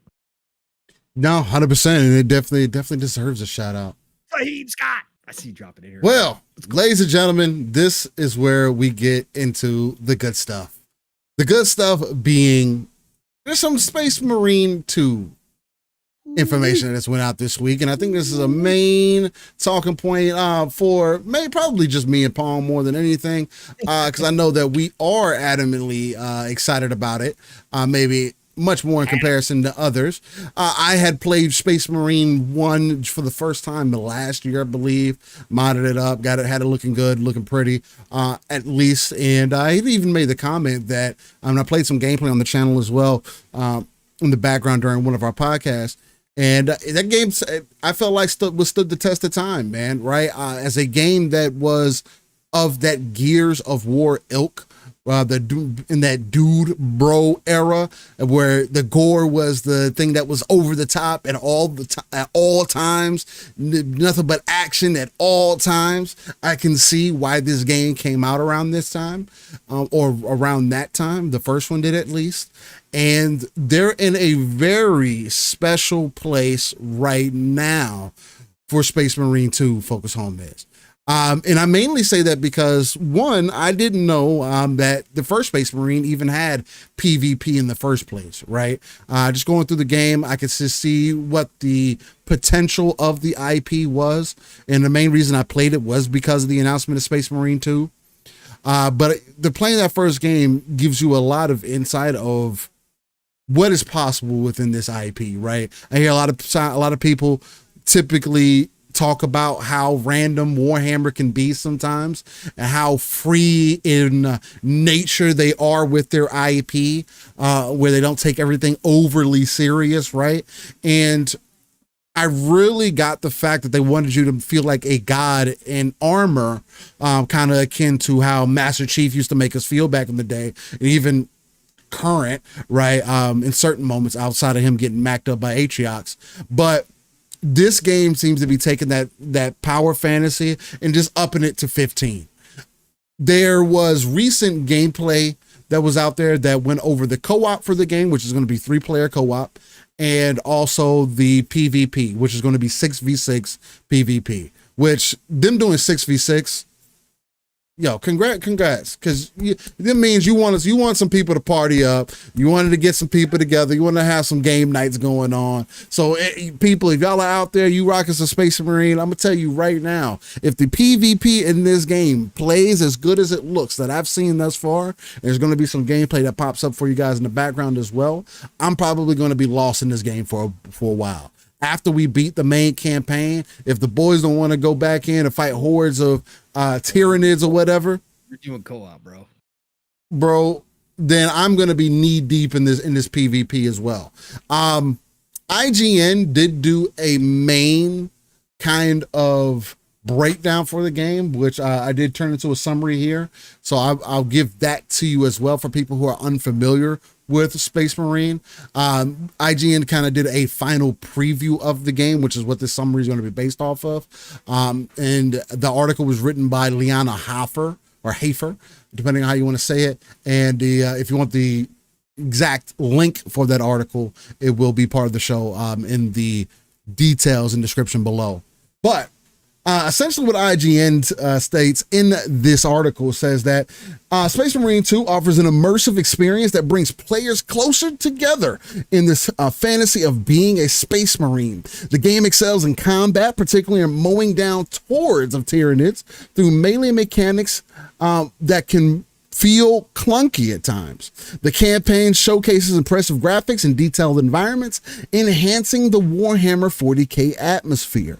The main thing of them saying that the melee can feel a little bit clunky, I did hear some people talk about this, that sometimes when you're surrounded by enemies, because it does carry over that Arkham style kind of combat to where you can, if you're getting hit by an enemy, you can just kind of instantly parry them, and it carries you all over the place. And if they're carrying over the mechanic of you healing on kill, there is a Space Marine also has its own dance to it, right? Where you have to find a blend of attacking, defending, or moving around, parrying, and making sure using your abilities, right? There's a nice blend there. So I would consider that somewhat of a dance. They're going to say the new 3-player co-op mode adds depth and customizable classes and upgrades. This makes me feel more akin to what Gears kind of started doing with Horde. And what I've seen from their co-op is more akin to those Horde modes, even maybe Left 4 Dead kind of feels from what I was seeing, except you're not necessarily having to be the one that's scared. Because again, you're a space marine, you're just going to, but you're seeing how long you can survive against these hordes of enemies that are going to be approaching you. And they're very, very alien-like from what I've seen as well. Like literally alien, the Tyranids. So there's going to be classes, upgrades. There's going to be, apparently there was some issues with AI teammates and level balancing, and the game has a potential to be a standout third-person action title in the 40K universe. Outside of IGN's breakdown, there was another article that Rock Paper Shotgun did, where they go in to say that Warhammer 40K Space Marine 2 PvP multiplayer certainly has that old-timey Gears of War energy. And I think that's really important to kind of jump deeper, a little bit deeper into. Mainly because for them to even say that, again, you're talking about an iconic time. There's a reason why I said that there's not any games out there that necessarily can compare to what Gears has brought to the table as far as being a visceral third-person cover-based shooter. Space Marine isn't going to be cover-based. So there is going to be an aspect of it. It's going to be the one thing that I think people have been missing out on is just straight up team on team action. Maybe give me an objective in between, but you're not using cover to hide like that. Maybe you can use, corners and stuff like that, traditional stuff. Making the combat and the online experience more traditional, kind of akin to what we used to get back in the day with the tacked on multiplayer, where they were quite built out, but could have been their own things, right? Which I think gave an avenue for these multiplayer games to become their own things as we kind of seen them done today. So hopefully this one gets a ton of support, and they're saying some decent things about it. But for Rock Paper Shotgun is getting into here is, let me pull that up here. They're going to say, and this is from Edwin Evans Thurwell. He says, yesterday, Nick took James and I on a tour of Warhammer 40K Space Marine 2's co-op campaign. A merry old time was had, romping through fortress cities like a small herd of Crusader buffalo, using the game's absurd jetpack functionality to pancake invading Tyranids and getting our screens so slathered in gore we couldn't work out who was killing what. Again, I think games getting back to a point where everything doesn't have to be overly serious, but we can be kind of over the top in the action and the core that you get on screen. And that's what Space Marine does as well. When you're mowing them down, when you're smashing their heads, it gives you some of those Doom feels, right? Except in a different environment. Saber and Focus Home have released an extended trailer that walks you through two major modes, the PvE boss and Wave slaying frenzy of operations in the 12-player PvP Carnage of Eternal War, which spans a range of match types. The ecstasy of dying for the Emperor aside both gave me frightful flashbacks to the early days of Gears of War. Each multiplayer mode gives you 6 upgradable and fairly self-explanatory classes: Tactical Assault, Vanguard, Bulwark, Sniper, and Heavy. Class abilities include a camo cloak and a banner you can heroically plant to saturate your battle brethren's veins with zeal and allow them to brush away mortal wounds like cobwebs. It buffs their defenses. Teams are divided into regular Ultramarines and perfidious Chaos Marines. They look and sound different but function the same. You don't get to play as a Tyranid or any non-human species in PvP. The gear of wariness of the Space Marine 2 is prominent in the outsized characters' models, the stompy handling, the fatness of the weaponry, and the bulky regularity of the map layouts I've seen, which favor diagonals over curves. It doesn't have a cover system, of which, of course, Space Marine don't take cover. Their faith is their shield. Also, they are genetically engineered century-old giants who wear elephant armor. One of the classes does get a handheld shield, though. Look out for our collective thoughts on Space Marine 2 next week, and their immediate verdict on this campaign is that it's great fun if you turn your brain off and just wallow in the spectacle of dozens of Tyranids swarming the fittings.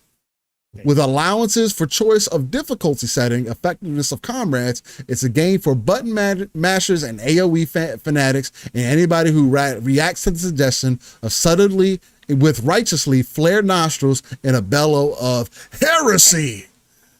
It's out 9th of September, and if you're tempted, there's the Space Marine system requirements as well, which I didn't think were too bad from what I've seen. Let me see if I can get it. Yeah, they're right here. 30 series for 1080-60, right? Yeah, for minimum, you're looking at a 1060 still. Again, this is probably one of those games you're not going to want to play on that. No. But even for the recommended, you're talking about a 3000 series graphics card, 16 gigabytes of RAM. Again, these games keep coming out. They also detail that 60 FPS and 1920 by 1080 with the Ultra preset. Look, I play in 1080. I typically play in Ultra, so we'll see how things end up working out. This is going to be one of those games where I want the 120 in PvP. Once we start stepping into that, but I could see us just having a grand old time. Especially in the PvE content. This may be one of the few games in some time that I put a dumb amount of time into. Again, me being a fan of Gears, me being a fan of that visceral combat from the PvP segments that I've seen of the game thus far, it definitely seems to be that, right? The melee feels exactly as it should be, where you hit somebody, they feel the impact. They can't just keep running and get away or whatever. It kind of, you could tell it will force them to make a decision. Do I engage here? Do I melee back? Do I shoot you? It's going to be interesting to see how things play out practically. But again, it's right around the corner, right? Literally a month away at this point, but it is looking like an extremely delicious experience. More and more focus seems to be really getting further into the bag. I've liked the focus games that have come out. I still need to play Bannister's Ghost of New Eden, which I do have in my backlog. I haven't jumped into that yet. Don't know when I will. But as far as Atlas Fallen goes, which I thought was a decent game, another 7 game. Flintlock, which I also think is a 7. And I think Space Marine 2 is probably going to be more of their step out moment this time around, especially since I think Gears of War definitely overshadowed them for the first Space Marine.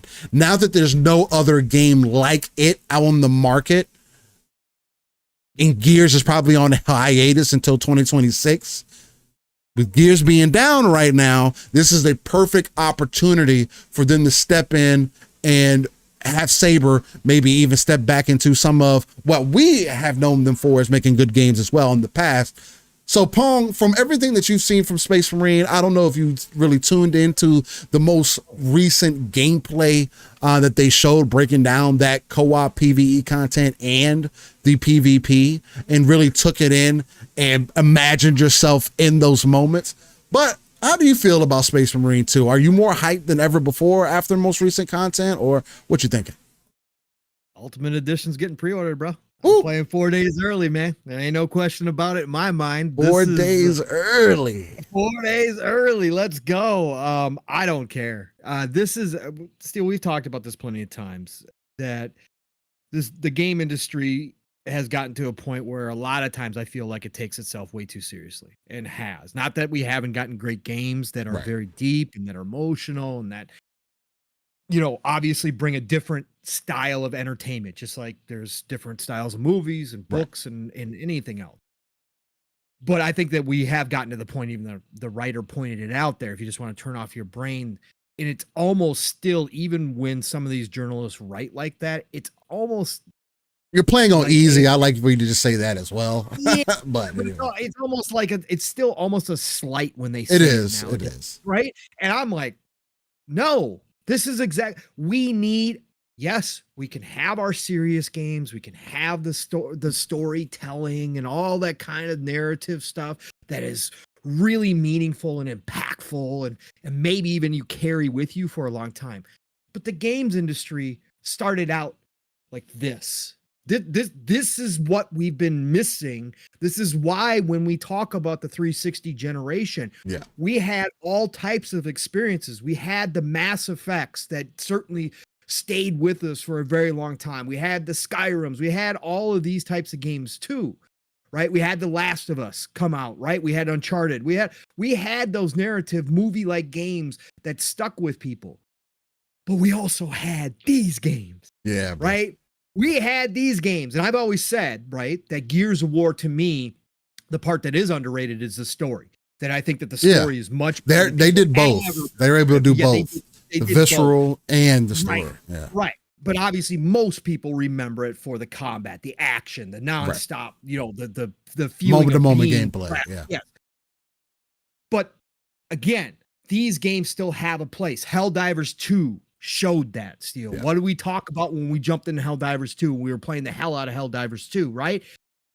They don't take themselves seriously. They gave us what we wanted. Get together with our buddies and go blow the fuck out of things. Like that's what that's sometimes all you freaking need, man. Like that's all you need. It doesn't have to be this serious emotional shit all the damn time because we're trying to escape. Give me the power fantasy times 100. Like this is what I want. Dudes who are gods on the battlefield, literally in the Warhammer universe. For people who don't know, ACG, by the way, go watch ACG's preview, okay? ACG understand Warhammer lore is ridiculous. I've talked about it before. I want to get into it. I want to start reading the books because they have all these different universes. But some of their universes, the lore literally spans millions of years. Literally. I'm not being dramatic. Yeah. They have timelines of millions of years, okay? It is beyond expansive. You don't have to understand it to just know what this is about. But ACG put it best, right? You are Space Marines, for those, and the writer in Rock, Paper, Shotgun did explain it a little bit, right? About who they are. They're genetically engineered ancient giants, right? When they came onto the battlefield in Warhammer universes, they were called angels for a reason, okay? The regular troops, the regular humans would bow to them literally and praise them as hands of God, right? As angels. That's how powerful they are. ACG even explained it further in this to give you context. The Space Marines' job is to get rid of the Tyranid infection on this entire planet. Okay. How many Space Marines do they send to disinfect the entire planet? 3. 3 against a planet full of millions of aliens. This is the type of power fantasy that I am talking about. And ACG said you feel it when you're playing this, when you are ripping and tearing to steal from Doom, right? When you are ripping and tearing some of the best parts of Doom, hordes of enemies as one of these Space Marines, you feel like you are a god. Right. And that's the way the game is supposed to be. It represents who these characters are the best way possible. And that's dope, man. And that is dope, right? So from the get-go, I have been on Space Marine 2 because I enjoyed Space Marine 1. Like, again, Steel found out about it. We started talking about it because Space Marine 2 started getting talked about or whatever the case may be. And I kept telling Steel, listen, Space Marine 1 was underrated. It shows its day. I've gone back and played it on 360. It I can imagine, right?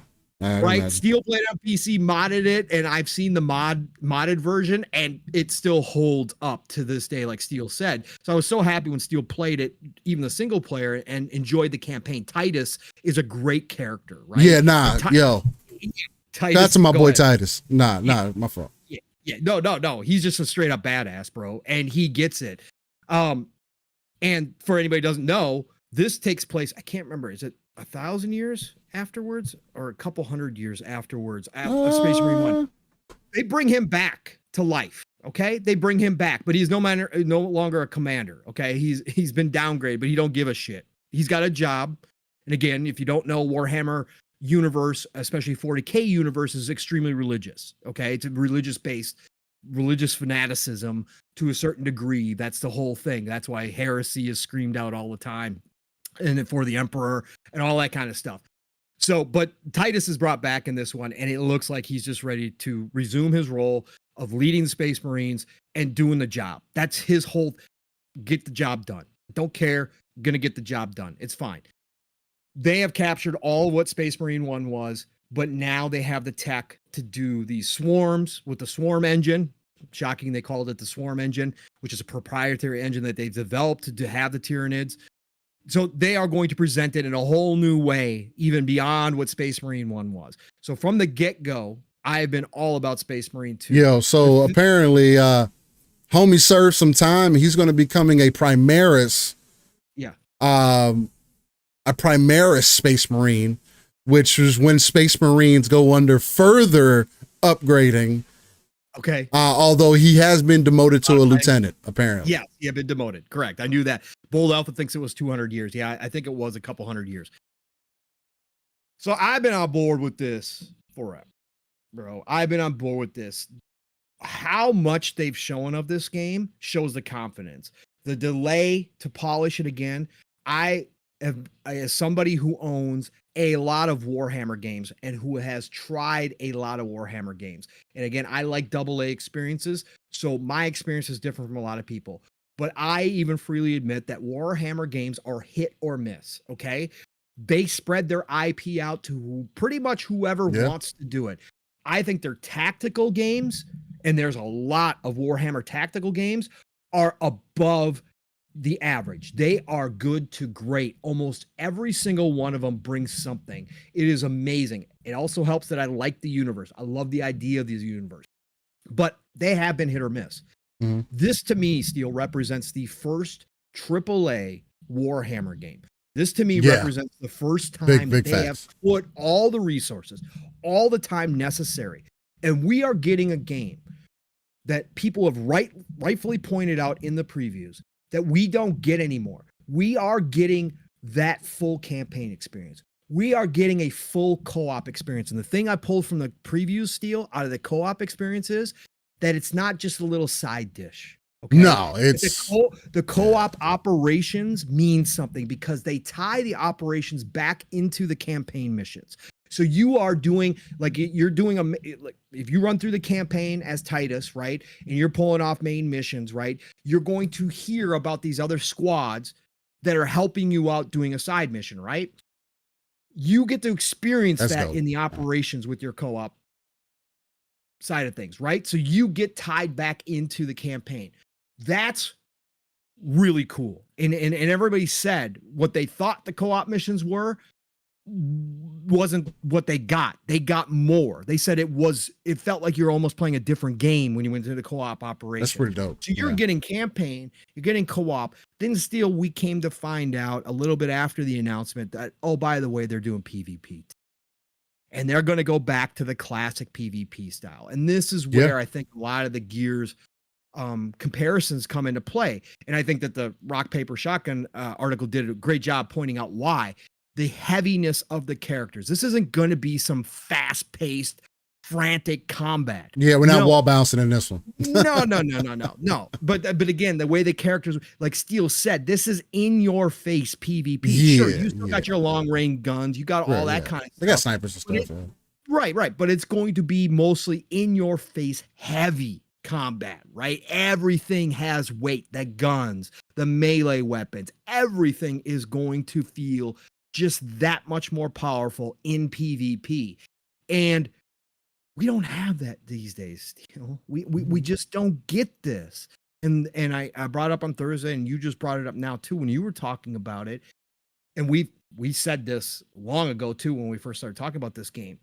Because Gears is in this stage where we don't have our new gear, and because nobody else has really filled that role at all for a Gears style game, because nobody does these types of games. Yeah. This comes along at the perfect time. And like I said, Thursday, it's even more perfect now, Steel, with the E-Day announcement, because now all of a sudden everybody is Gears hype again. Everybody is feeling that nostalgia for a Gears game. Like, oh my God, I can't wait for E-Day, right? Right. They just drove the hype levels up. Well, along comes Space Marine 2 looking the way it is. Bro, And it looks. everybody also said in the previews the set pieces in the campaign are spectacular. That the range of enemies, all you're seeing here is the little Tyranids. These are little guys. Even the big ones that show up are little. ACG explained it perfectly. Tyranids go all the way from this size to Titan size, right? Tyranids can get Titan size. So they are coming along at the perfect time to fill that role. And they're giving us all three phases that we used to get a lot of in games. Almost back in the day during the 360, if you were coming out with a single player game Steel that was action based, that was like this, you almost had to include some type of multiplayer mode, right? That we had so many tacked on multiplayer modes, some great, some awful, right? But they always had to include that. That all went away. So the fact that Focus and Saber are coming out with this game, took their time, put their full resources into it, is looking like, again, the level of detail, the amount of customization that they're talking about you're going to be able to do with your Space Marine to make it your own, the way that they're going to let you level up, get new abilities. They have all the classes that you could possibly want in here too, Steel. There is zero skimping on this. That's why I said in the beginning, to me, this is the first real. We've had some really great looking Warhammer games, right? Bro, We've this had game some is crazy. really this feels to me like the first AAA experience from a Warhammer game legitimately. And if what everybody's saying are just our visual impressions of what we've seen so far, of everything they've showed, and they've showed a ton now. If all of that holds true on full release, servers are looking good, everything is working properly. Like Steel said, the PvP shows up and it's fun, right? I think that we are looking at a game that is going to climb the lists of 4 people in 2024, Steel, of what is already a fantastic year of gaming, one of the greatest of all time as far as overall in gaming. We've played more games this year than I think either one of us have in a long ass time. When it comes to just different games, all different genres, etc. This game is going to climb a lot of people's lists. I have a feeling. And like I said, this is going to put Warhammer on the map. I made that tweet. I think this is going to introduce people to what has been, in a lot of times, people just look at them and are like, oh, another Warhammer game. Great. Another AA game. This one's not going to be just another. Yeah. This is not. This is going to stand out. And I think we could see a community develop around this Warhammer game. And I'm hoping so, especially from the PvP side, that we see a community develop around this, at least until Gears shows up eventually, whether it's, there was rumors next year. I don't think so. I think it's 2026, but whatever time, if that is the case, they're going to have this area all alone to themselves still. There's nobody doing it like this. No. So I'm over the top hyped. Everything just gets better. All the previews from all my favorite people, like the few people that I do consistently go to, and I was looking at more than just them. Everybody's liking it. ACGs and stuff. Everybody across the board. Perfect game? No. They talked about, like Steel said, the pairing is a little wonky in it because you have so many enemies around you. The pairing gets a little weird and all that kind of stuff. Not perfect. No game is perfect. But just across the board, no matter who was writing the article, they all said the same thing, Steel. They had a fucking blast with this game. And that's what gaming is about. They had fun. No matter what mode they were playing, they had a great time. Yeah. You need a complete package that we no longer get anymore. It's going to make this game special, man. Again, Ultimate Edition is going to be secured. I'm going to be playing 4 days early. You and I are going to be definitely kicking the hell out of some Tyranids, man, and getting into some PvP. I'm actually excited for the PvP. This is my type of PvP. Like you give me slower characters, lumbering characters with heavy power weapons and shit, with some special abilities, and you give me classic style gameplay modes in PvP. Oh, I'm in. We're gonna play. I might not be the best, but I'm gonna get in there. We're gonna get dirty, man. This is gonna be fun. I was trying to find out whether we're gonna have crossplay. It doesn't say specifically if all platforms are going to have crossplay, like between PC and the consoles. It does say that there is going to be crossplay. I feel like this is a question we've asked ourselves before. Creative director Oliver Hollis Leaks said cross-platform play would be available on day one. Mm-hmm. And it is coming to PC, PlayStation 5, and Series consoles. This is another game that is also next gen only. So that's something else to keep in mind as well. Could this be another game for the conversations of games that can make people consider moving forward? Again, that's why I will forever sing Gears praises, because Gears did so much more than just be a set piece game and be a dude bro shooter, and it also showed what was possible on consoles, right? It gave people an additional interest to say, oh man, we can get games that look like that on console. And I do think that Space Marine, as long as it launches in a what I would consider performance friendly kind of area, like there's no issues, no frame drops, it's run 60 day one, feeling really good, at least in the PvP bare minimum. Again, if this game ends up being a completely full package, along with the few games that we have gotten as of recent that are full packages day one, this could be another game that I can guarantee you this game wasn't a $300 million game, right? No. The first game wasn't a $300 million game. But this can be an example of us getting back to our roots and what the whole point of games are, right? Why I get so frustrated with games like Last of Us treading this whole different path. And you can do whatever you want to with your game, but when you have publishers like Focus allowing Saber to create Space Marine 2, a game that probably shouldn't have had its next iteration, because there's no way outside of people just knowing what Warhammer is that they were just like, oh yeah, doing a second version is going to be the best goal, and we're going to make sure that there's PvP, and we're going to make sure that there's horde like modes, and we're going to take everything that we did in the first game and just go levels beyond that. I would say that you had to been smoking something, because I wasn't anticipating some of the things in here. I thought it was going to be a bit smaller of an experience. Maybe they shaved off the PvP because it didn't hit before. Again, I never even knew the game had it. Right. I never even knew the game existed, right? Until recent, last couple of years. So when you throw all these things into consideration, everything that they're doing with this game to be as visceral as possible, these are the dude bro shooters that we need on our platforms. This is the Gears that PlayStation has been looking for, right? This could be another one that combines the ecosystems and gets us further away from the console war side of things and makes it more about the games, right? This could be a console seller potentially. That's especially if all aspects of it lead to where they need to go, because people are looking for a good PvE game that they can play with their friends, and also a PvP game where they're not just limited to 3-4 people, but you can have 6. Game nights are going to be on fire for this game, I think. There's just so much potential to be had here. And Live Supremacy, I believe I remember seeing that previously as well. He says Space Marine was inspired by Gears of War. Yeah, you could tell. The game was, but understand that Warhammer Space Marines always themselves been around long before even Gears of War, right? Yeah. I would almost say that I wouldn't doubt that Cliffy or somebody knew about Warhammer Space Marines, because they are not exactly the same, right? Because StarCraft are giants, but yeah, StarCraft, yeah. But again, it's just that big, powerful, menacing dude, right? Yeah. Running around like that has always been Space Marines in the Warhammer lore.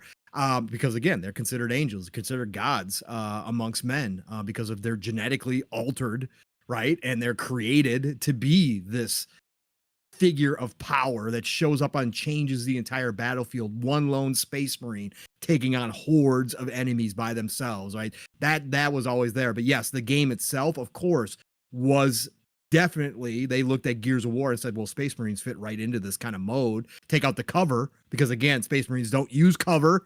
Their faith is their cover.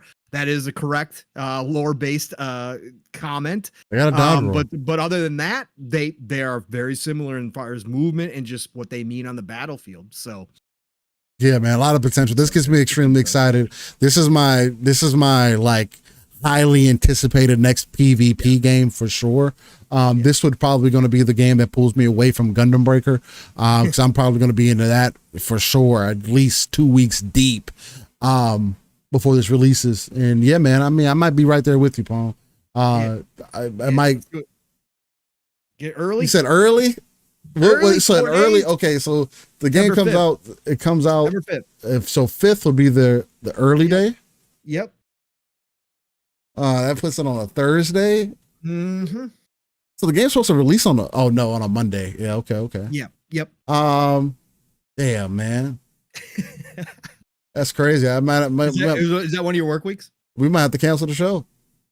Oh shit! Just do a Space Marine. Shit. Well, how about we just do a stream? We do a Space Marine stream. A stream? A morning stream. Space Marine morning stream. November the 7th. Let's Give see. everybody a little early preview. Is that your work week though, or no? Hold on. I'm trying to find out right now. No, I'll be off that week. Oh shit. I'll be off that week. What day is? It's a Thursday. The 5th is a Thursday. Yeah, it's a Thursday. We probably wouldn't be able to do anything till Friday. I'll put it to you like this. As long as the PvP is available day one, I'll just play PvP. Labor Day is the 2nd, so I might have to take a Friday. I might have to take that. Depending on you time, let me know. I need release time. Yeah. You let me know. Will you let me know? Yeah. If so, I'll make the plan. You're gonna get the girls to school, right? That Friday. Will they? Yes. They'll be in school. Yes. Right? Because they'll have Labor Day weekend off, right? Yeah. But then they'll be back in school, so you'll get them to school in the morning on Friday. So yeah, if I take off, we could have an all-day feast too. Yeah, for the most part, yeah. Yeah, for the most part until they get home. But yeah. Yeah, we might have to do that, bro. Yeah, just let me know. Let me know what you want to do. I'll set it up and we'll get it done. We might end up doing a recorded stream the day before. I don't know. We'll figure something out. We'll figure it out. Yeah, Black John, Monday release. I think it's that way because if it's worldwide, same time release, because in some parts of the world would be Tuesday, right? If they release it at night on Monday. So they might be saying the 9th, but it might be like, in these states, it might be 11 o'clock right at night or midnight. Or I should say 11 o'clock or 9 p.m. at night. Yeah, like, 9 p.m. at night. We're doing that weird shit too. I'm like, yeah. So we'll have to figure out. I don't think they've released have release times yet, but we'll figure that out. Nah. Yeah, I might have to work something. Yeah, let me know. We might have to do a double stream. We might have to skip out and just do a Friday and Saturday stream. Space Marine. Yeah, Space Marines, bro. Space Marine takeover. You're gonna think we were sponsored, ladies and gentlemen. we might end up giving away some copies of Space Marine too. We'll see how things play out because I'm gonna be giving away copies of Gundam Breaker 4. Actually, there's only a week of separation between the two. Yeah. So so that'll keep me busy for the beginning of the week. So yeah, we good. Good. I can ease myself. I'm all in on the Ultra Edition. It's not an Ultimate Edition, it's Ultra because it's Warhammer. But anyways, Ultra Edition, I'm getting the Ultra Edition for sure. I'm locked in. Super excited about it. It's all cosmetics, battle pass stuff. Get the battle pass, all that kind of stuff. I'm all in. I already know I would buy that stuff. That's why I don't have a problem with Ultimate Editions or Ultra Editions, whatever you want to say. Yeah. I just don't have a problem with it because if I know I'm committed to a game, at least for the first time around, I already knew I would buy that stuff separately. So why not get it all one package? Plus get the early release. I'm good, man. Save a little bit of money. I'm cool. I'm gonna pick it up. I'm locking it in, man. 1000%. I'm gonna do the same. Yep. Well, shout out to Warhammer. Hopefully we sold some people on it. Hopefully some people end up getting involved, man. Yeah, I think more people are going to start hearing about it. I saw what was crazy, Steel, is going underneath some of the previews, and because I read comments underneath. Okay. You went deeper? Yeah, I went. I always do. Just because I want to see. It is. I brought this up on Thursday. It is crazy because. You brought this up. Yeah, I brought this up. It is crazy because you just mentioned it. Like, hopefully, some more people knew. Like, I saw so many people under these the preview posts saying, "Oh, what is this? What Gears and Doom?" That's what I'm saying. Bro. I'm like, where are you guys? Like, again, I understand. Like the masses who aren't around. Like, okay, like I get that, but some of these people like are like in this like outer fringes of the community. Like they're in gaming spaces. Like they follow people who are in gaming. I'm like, how did you not hear about Space Marines? I didn't know about it, bro. Well, you did. You didn't know about the first one, but I'm saying the second one when we saw the trailer right away. Oh yeah, yeah. That was You know what already I'm on saying? board. That's Yeah, what I'm saying. Space Marine 2, like people like this is like they've never like Gears and Doom. What game is? Oh my God, look at this! And I'm like, where y'all been for like the past year, man? Where you been? So, but again, it's because we're in a bubble and because we are the enthusiasts. Because we talk about this on a weekly basis so much, you forget how many people don't realize Steel. And when this game drops, I think a lot of people are going to see gameplay and are going to be like, yo, what is this? Because it does bring those feels, man. And people like the visceral nature. One of the main things that brought Gears to prominence was that. Yeah. Because we had never seen it like that done before, like that way, right? Right. And I think this one is going to do the same damn thing when some people who just aren't aware of everything are going to start seeing some streamers playing it and be like, holy shit, I need to play this. Because that video, Steel, when you watch that video, when they're going through the hordes, man, and there is just blood everywhere and your armor is covered in it and it looks so good. It's not crap. It's not AA. It's not. It is. It looks AAA. Detail. It looks phenomenal. I think a lot of people are gonna jump on and be like, again, man. I think it possibly could be a console seller, man. Even if it only sold 1 million copies, you know what I'm saying? It could be a potential console seller. Again, it's a next gen only title. I mean, sure, I can see the PC base definitely carrying a lot of the online to it and whatnot. But Jesus, there's just a lot of potential there. A lot of potential. I think a lot of Xbox people are going to jump on. A lot of Xbox people are going to, because again, it's that Gears. It's something about it, man. I hope so. I'm hoping that it does. I want to see them have a huge success with this because I know it didn't cost them, bro. It didn't cost them hundreds of millions of dollars to make this game, but they still spent probably more than they've ever spent on any Warhammer game. I can almost guarantee that. Like, this is that first one. I hope they find success because I want Focus, Saber, everybody else who does do Warhammer IP to realize that there is potential here because, man, Space Marine deserves to be around, man. It's a great series. Titus is a great character, so I want to see it go. Oof, be good. Yeah, they don't have a dollar amount. Yep. I was trying to see. Old Alpha's already locked in. Let's go. Hey.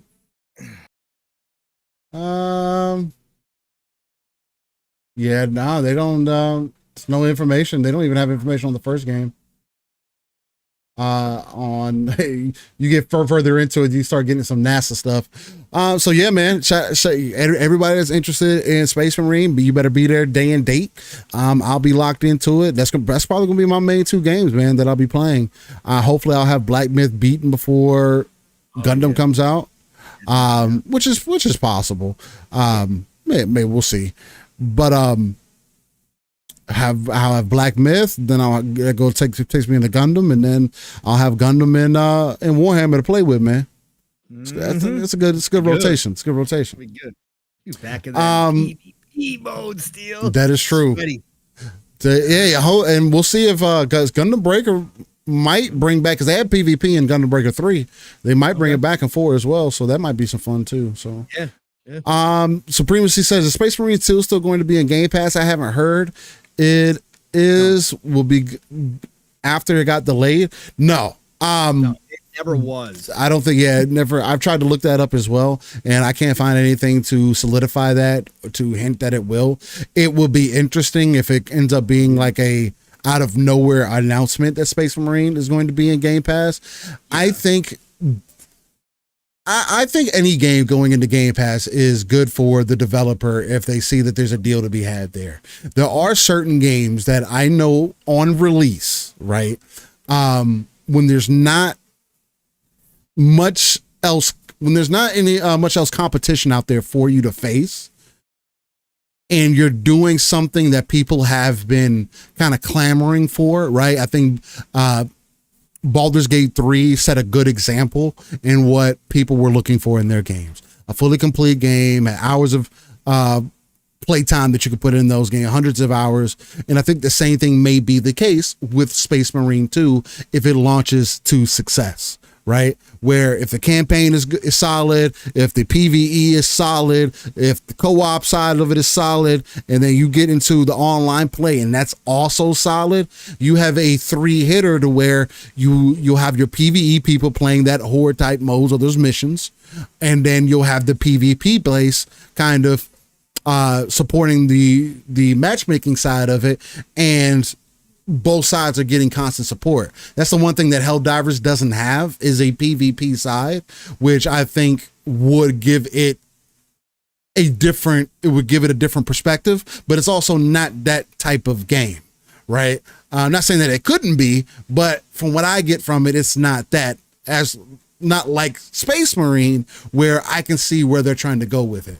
And Sofa King, no, this isn't a Gundam game, although it should have been. This is what Gundam Evolution should have been. The game playing in the background is Mecha Break, for those who are interested. And it is in open beta on Steam right now if you're interested. But yeah, man, Space Marine 2 is extremely exciting. Can't wait for that game to drop beginning of next month, man. It's crazy. September's right around the corner. Oh, all right. Now, where would you like to go from here? Now, there was a lot of Destiny drama that happened last week, and Bungie drama as well. And I went on my tangent again about how I feel about Bungie and the things that have happened with Destiny and my experience with them. But there was some recent news with Jason Schreier, everybody's favorite snitch. Look, man, there's people in this industry that not everybody likes, not everybody supports, but there's certain people that I can't downplay the work that they do put into getting some of their, let's say, news, right? I do think Jason Schreier puts a little bit of work into it. Again, I don't know the dude. I haven't interacted with him like that. He does seem like a pompous ass, to say the least, for sure. And even there was another podcast he was on recently, which this article might end up getting into, because this is where he said that. Even then, he doesn't seem like somebody I really want to chop it up with, but you got to shout out to the people who are able to get some information out of the industry, and we work with what we got from there, right? There's only so many people. That's why no matter how people feel about Grub, I take them for what they are. Minotti, same thing. Jeff Keighley, I don't like the dude, but he has connections. So when he says certain things, you kind of tune in. What were you going to say, Pong? My fault. No, I was going to say exactly what you're saying. It's hip hop gamers.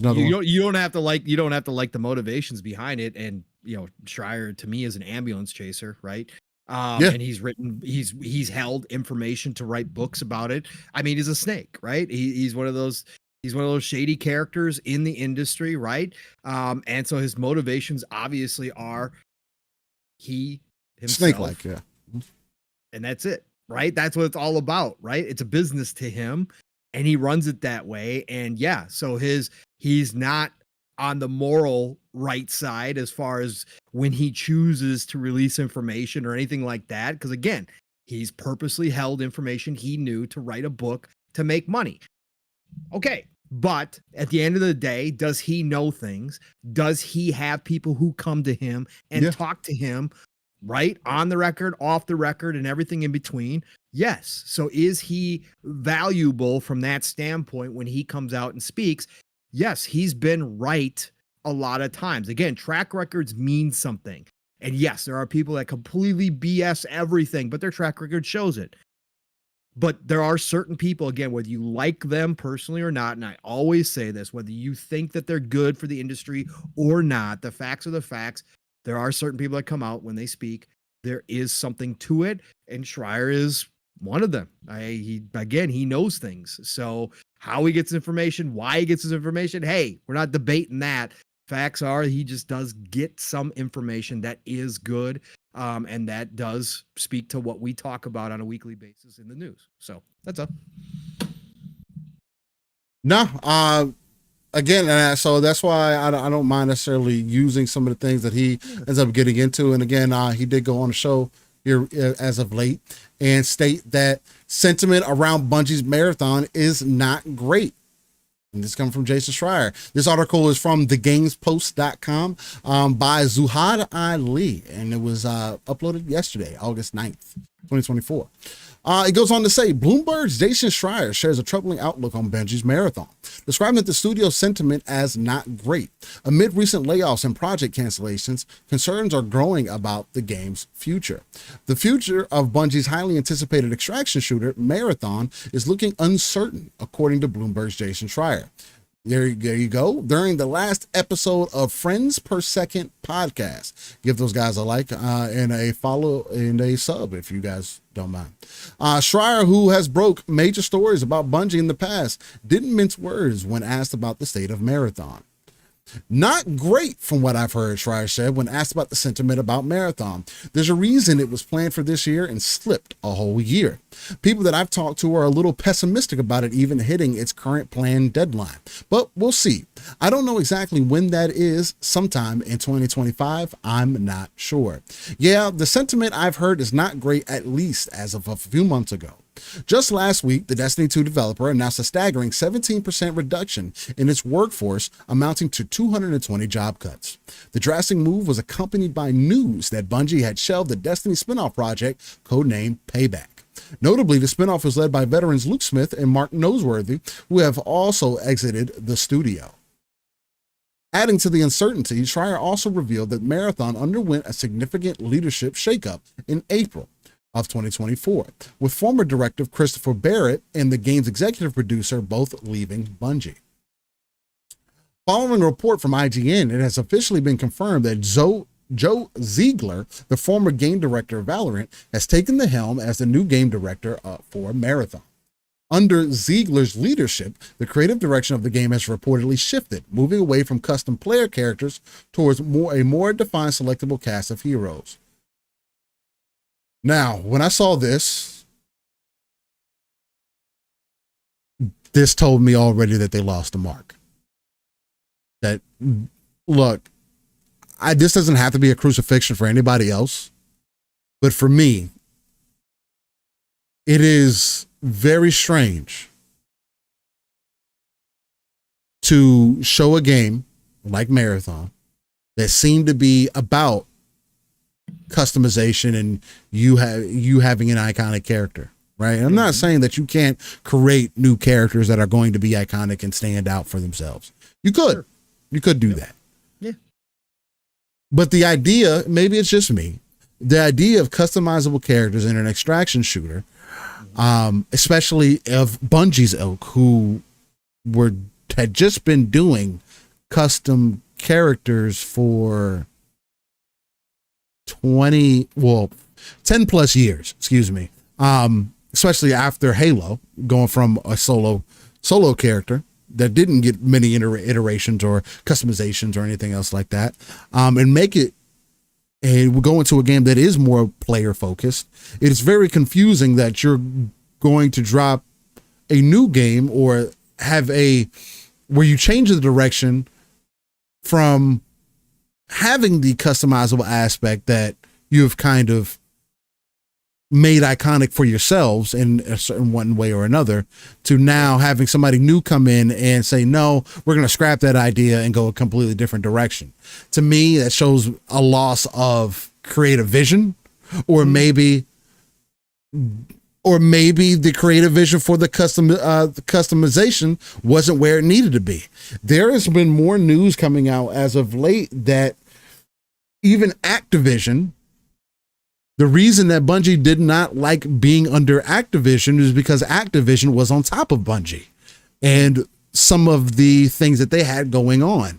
It is seemingly, from things that I have kind of read and watched and heard and tuned in and listened to, surrounding people who are familiar with Bungie, shout out to Pirate Software. He's been in the industry for a long time as well, behind the scenes, and he is familiar with some of the stuff that happened at Bungie as well. And there are people coming to a conclusion that Bungie has a lot more problems than have been led up to this point or have been believed up to this point. And that your question from last week, Pawn, when you asked if Totoki was talking about Bungie specifically, I think it is becoming a much more clear picture that it was, because there was additional information that came out from Totoki, actually, which I'll need to pull up here in a second, where he was talking about their standing as a company right now. Let me see if I can get that pulled up here. There was the restructuring plan that Sony confirms. Yeah. So correct. let me pull that up really quickly, because that was the end of that article there. Yeah, I get some Insider Gaming. I can at least read most of it. Okay. So this one goes into, and this is from Anthony Fortino. Let me make sure I grab this article so I can put it in the details below, where Sony confirms new details on Bungie's restructuring plan.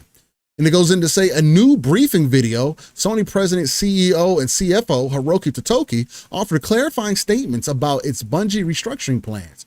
Totoki said that the purpose of the restructure is cost restructure and portfolio optimization. They also said that Bungie's back office functions should be integrated with the studio SIE. Totoki further mentioned plans to concentrate Bungie's headcount and resources on Destiny 2 and live service title Marathon. They said that there will be constant resources there. However, other title development will instead move to PlayStation Studios. Again, that's very similar to the things that we've mentioned. Rounding out the briefing's mention of Bungie, Totoki broadly said that the organizational structure will also be changed. There are plans to optimize the overall studio structure. The briefing follows Bungie's extensive layoff and restructuring, which Bungie announced last week. It affected over 200 employees at Bungie, including 17% of its workforce. Bungie CEO Pete Parsons cited rising costs of development and industry shift, as well as an enduring economic conditions. They also called it a difficult and painful day, especially for our departing colleagues, which we know is a bunch of fluff and malarkey and BS. But see, you have the CEO and COO, and CFO Hiroki Totoki again clarifying that there is an even further of a restructure happening to Bungie.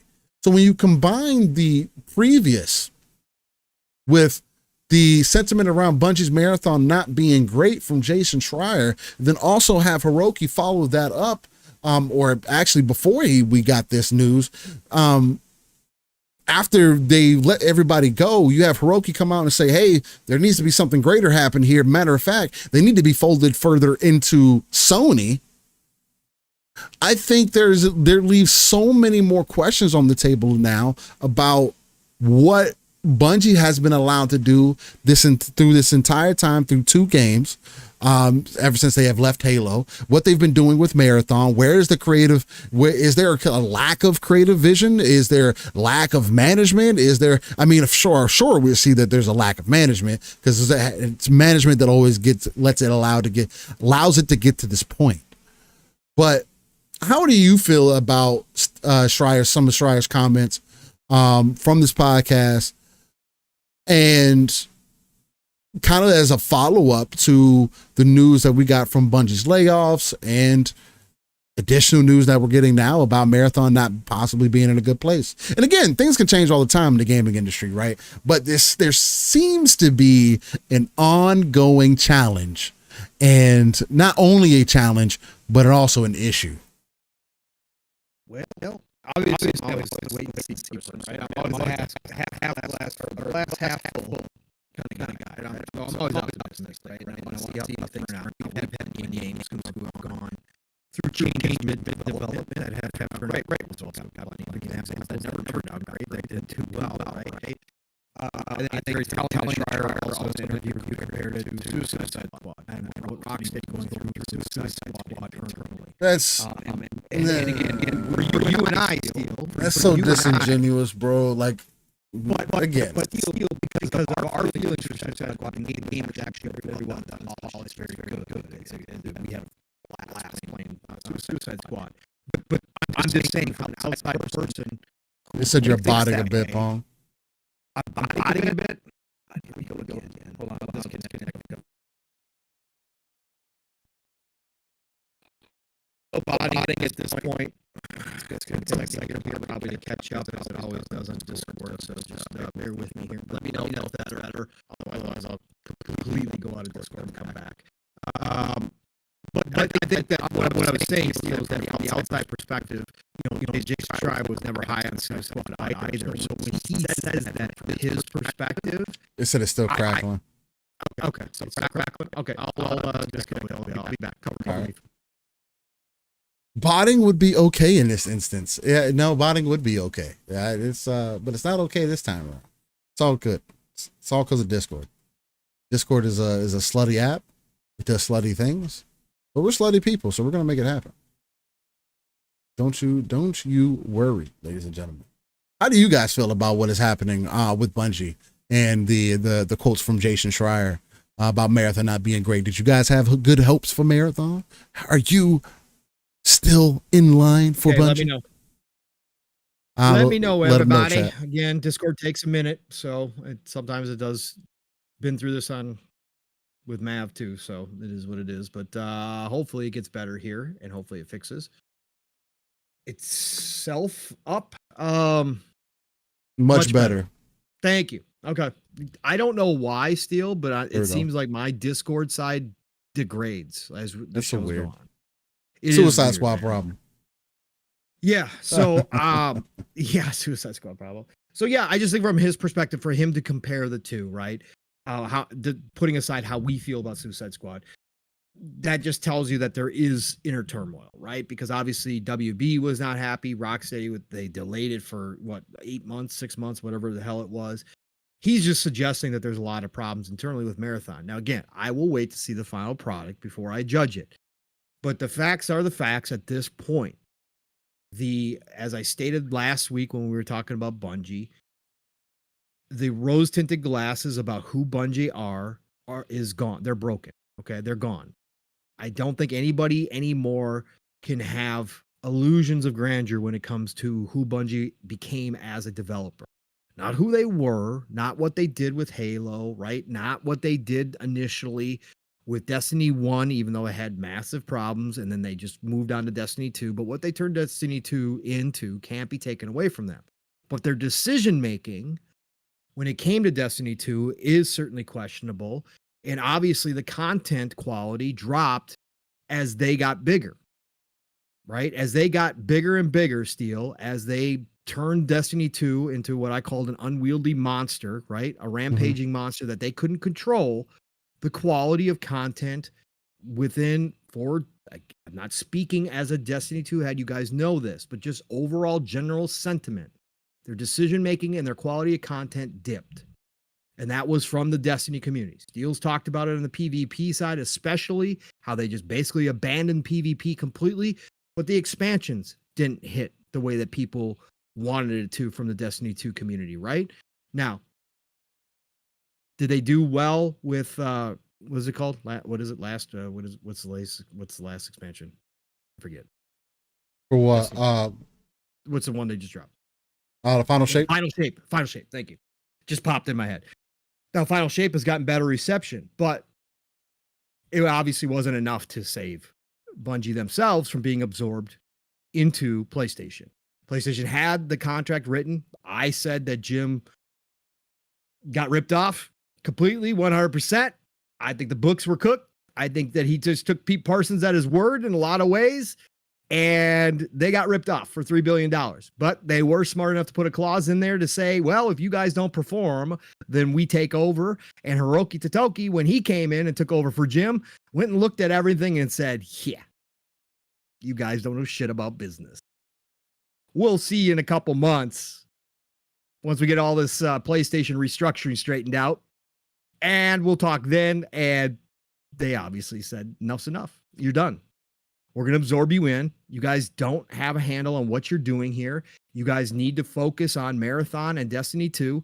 We're going to split off a part of your team, and you need to let go of a bunch of people. It started last year, and it happened with this round again. Sucks. Yep. Shitty, but they got too big.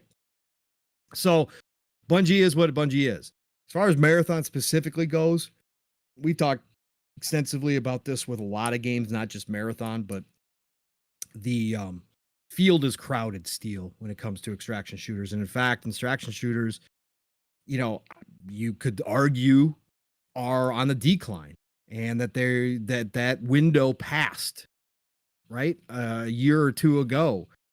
And so Marathon is going to be coming into it having to do something extremely special to stand out, to get people interested in it. And in the meantime, while we wait for Marathon, more and more games launch and get popular. And so they're going to have an uphill mountain to climb. It's that I don't think I'm going out on a limb saying that they're going to have a battle. And if internally they are having struggles with the game and they're trying to figure out its identity and they're changing the identity, that doesn't necessarily bode well. Could it all turn out in the end to be the best thing ever? Of course it could.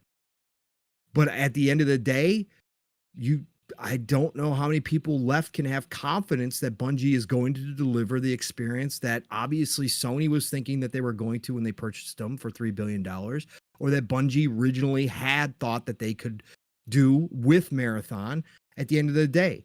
And I think that obviously the confidence level within Bungie also has to be overall down for Sony and PlayStation walking in and taking over and breaking up their team and releasing a bunch of their friends and comrades and everybody else. And I think that confidence level is probably down, which is not going to help either. Not that they're not going to do good work. They're professionals. Obviously, I expect, without knowing them personally who they are, I would expect that they're professionals and that they will do their best work. Yeah. But at the same time, motivations, we've all been a part of jobs where this shit kind of has happened before. Most of us have, if you've worked for any size of business, and it does affect morale. It does come down and it affects your work performance in a lot of ways, unless you are the extreme professional. But most human beings with feelings will see a dip. So I think that Marathon right now is in a dangerous situation.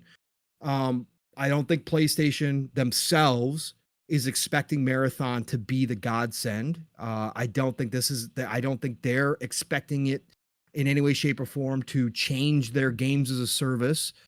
Or I should say, to elevate their games as a service portfolio. I think they probably hope it does, but I don't think that they have, they're betting everything on Bungie anymore. And I think that's quite obvious by the moves that they made. So maybe PlayStation taking over can do something.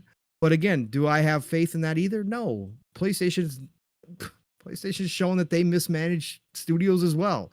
PlayStation has shown that they don't know what they're doing, that they've lost some vision, right? That they're grasping at straws out there, right? And you could say, well, that was under Jim Ryan, sure, but that has lasting ripple effects. We just found out too, Steele, side note, we got more information on Factions 2. It was in development for 4 years, Steele. Hundreds of devs on it. 4 years, hundreds of devs. Bro, this was not a small project. This was not a project that had just started, like a lot of people insinuated. This wasn't just a easy scrap. Oh, they tried it and they had a little team on it and it just didn't work out and it just wasn't going the way they wanted to, so they scrapped it. No big deal. No, they had a lot of Naughty Dog working on Factions 2 for 4 years and they just scrapped it. So the ripple effects of these decisions, this mismanagement, is going to be felt because, as we're seeing, they don't have the first party lineup ready. They don't. They have supposedly a PS5 Pro coming out. They don't have the games. We went through it in our DMs because 3-Bit brought it up first. What are they going to announce for PlayStation 5 Pro? Are they going to announce the PlayStation 5 Pro this year? Because they don't have anything. And I said, well, Ghost of Tsushima 2 is probably close to being done, right? You got Cory Balrog and his team that's been working on a new IP at Sony Santa Monica. That's probably close to announce, right? And supposedly, according to the Insomniac leak, Venom is due next year. So that's going to be basically your lineup from first party because Naughty Dog was spending a lot of time on Factions 2. So now with this situation, Steele, you got a Destiny 2 game that you bought, right? Along with Bungie. And yes, I know why they bought Bungie. Jim spelled out why they bought Bungie, but obviously they bought Bungie for a big reason was Destiny 2, for the revenue it was going to bring in. Yeah. To offset the loss. It's in some form of Call of Duty, right? It's considered a successful live service game.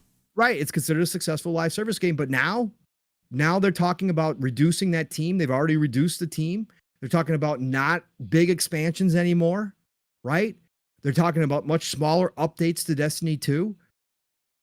So now that portion is all but gone, right? You got to hope that Destiny 2 can survive for a while. That final shape does enough where the community sticks it out and people keep spending money and time in that space. So what are you left with? Again, you're going to hope that Marathon turns out, but I don't think you're going to rely on it. And Bungie is no longer the Bungie of old. They are now PlayStation Studio fully. They are now just a name. They are now a memory of what they once were. And again, do I count anybody out? Do I ever count any studio out from coming back? Absolutely not. Again, these are professionals. These are very talented people. They could certainly nail Marathon, but right now, from what Jason Schreier is saying, I don't expect it to hit Steel. I expect it to become another in a long list of extraction shooters that tried, that has a little bit of a community, but ultimately doesn't do anything to change the whole game, doesn't do anything to expand that genre, and just becomes another in a long list of games that just kind of disappears, right? That's what I'm expecting from Marathon, but I'll wait and see.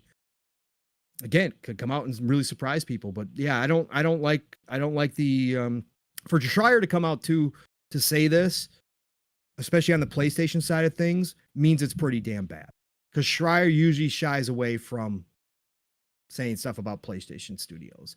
So for him to come out and say this about a studio that is now absorbed into PlayStation says a ton. And for him not to save it for another book also speaks volumes. So he wanted to get this out there. So yeah, I don't expect much from Marathon. Again, it's not surprising with everything we saw, and Hiroki Totoki taking over. You knew changes were coming. We said changes were coming. We said more shit was going to go down, and obviously Bungie was in his target. It was one of his targets. It's quite obvious. Big target. Hiroki. Yeah. Hiroki was like, yeah, no, we're done here. Yeah, it's just weird seeing how things have played out, man. And things have been an issue for quite some time. And again, I've had conversation with other Destiny fans, other Bungie fans, and about the direction that they've gone. People that are software engineers and other people who are game developers themselves, especially in other friend groups. And they've given me every reason and answer as why the things have played out the way that they have, the length of the game. And this is just kind of the route that things go. And my bite back has always been, I just don't think that that's the case. That I've always felt like something was off. Again, we got that additional news that the PvP team for Bungie was moved off of Destiny to work on Marathon. And again, when you're already struggling in PvP and supporting it, at least to the point to where you're allowing the removal of maps because of story related reasons, which is all fine and dandy, I guess, but you're taking away content that was paid for, that I'm no longer going to get access to. And then now have become to find out that you weren't even intending to, because the entire time they've also tried to string their players along, dropping more PvE content, and even that has been somewhat dry for as long as the game has existed. The amount of content that were getting us excited for as they entered this lineage with Destiny. And to see a team seemingly take such a fall from grace more so, that I just didn't think was possible, right? It's one of those things where it's like, you think that you're crazy in the beginning. You're like, man, I don't know. It's just maybe it's just this gameplay. It just isn't it anymore. I don't know. Maybe just people don't like this kind of thing. And there has been, an up and down thing with that as well, which has been something that I've been dealing with over the years, of people saying, oh, no, nobody wants to play PvP. Why should that exist? It's a PvE game. Oh, I'd rather them put more focus into PvE instead of PvP, Steel. I'm glad that they're taking their focus away from this side of the game. And it's just like, okay, but they're also monetizing the game more. Like you talk about your player engagement all the time, but the number one thing that people are that's going to keep them engaged outside of the PvE content is not getting supported while they're still finding more ways to monetize the PvE side of the game. Even so much to, bro, when they make Destiny free to play, Destiny is not truly free to play. You can't make any form of true progression playing the free to play game version of Destiny. You're not going to get any of the good guns to be competitive. You're essentially going to be restricted to PvP, to the Crucible, which, to be real with you, if you haven't been getting your character right, you're already going to be starting on a bad foot. And if you don't have access to the majority of the content because you need to pay $100 to get the full boat of whatever season's out right now, doesn't that say something to your new player experience that there has never been there? And you expect for me to take all these things that they learned from Destiny and apply that to Marathon and have faith in it? Again, I have to continue just to hit that point. They have become extremely inconsistent. Just because you can hit a home run every now and then doesn't mean that you're one of the best baseball players in existence. It just means you hit a couple home runs. And sure, they're notable. They're the ones that you got in your early points of your career were really impactful. But your prime going into the latter half of your career, it's taken a steep decline. It's almost like you broke both of your ankles, had to relearn how to walk, and still can't walk straight. But are seen as one of the most successful live service games that we have, examples that we have. At least when you're talking to the wider audience, right?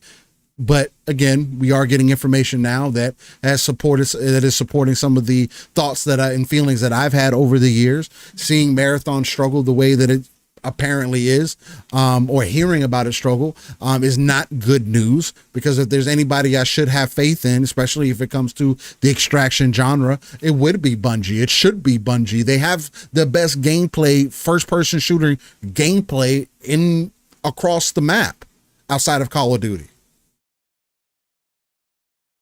So I can see them taking that Tarkov experience and taking it to the next level. But the people that you're trying to pitch the game to, before even what Jason Schreier is saying here, I want to say a few months ago, Pong, there were people who played a build who are Tarkov players, yes, and said that the game was average as hell.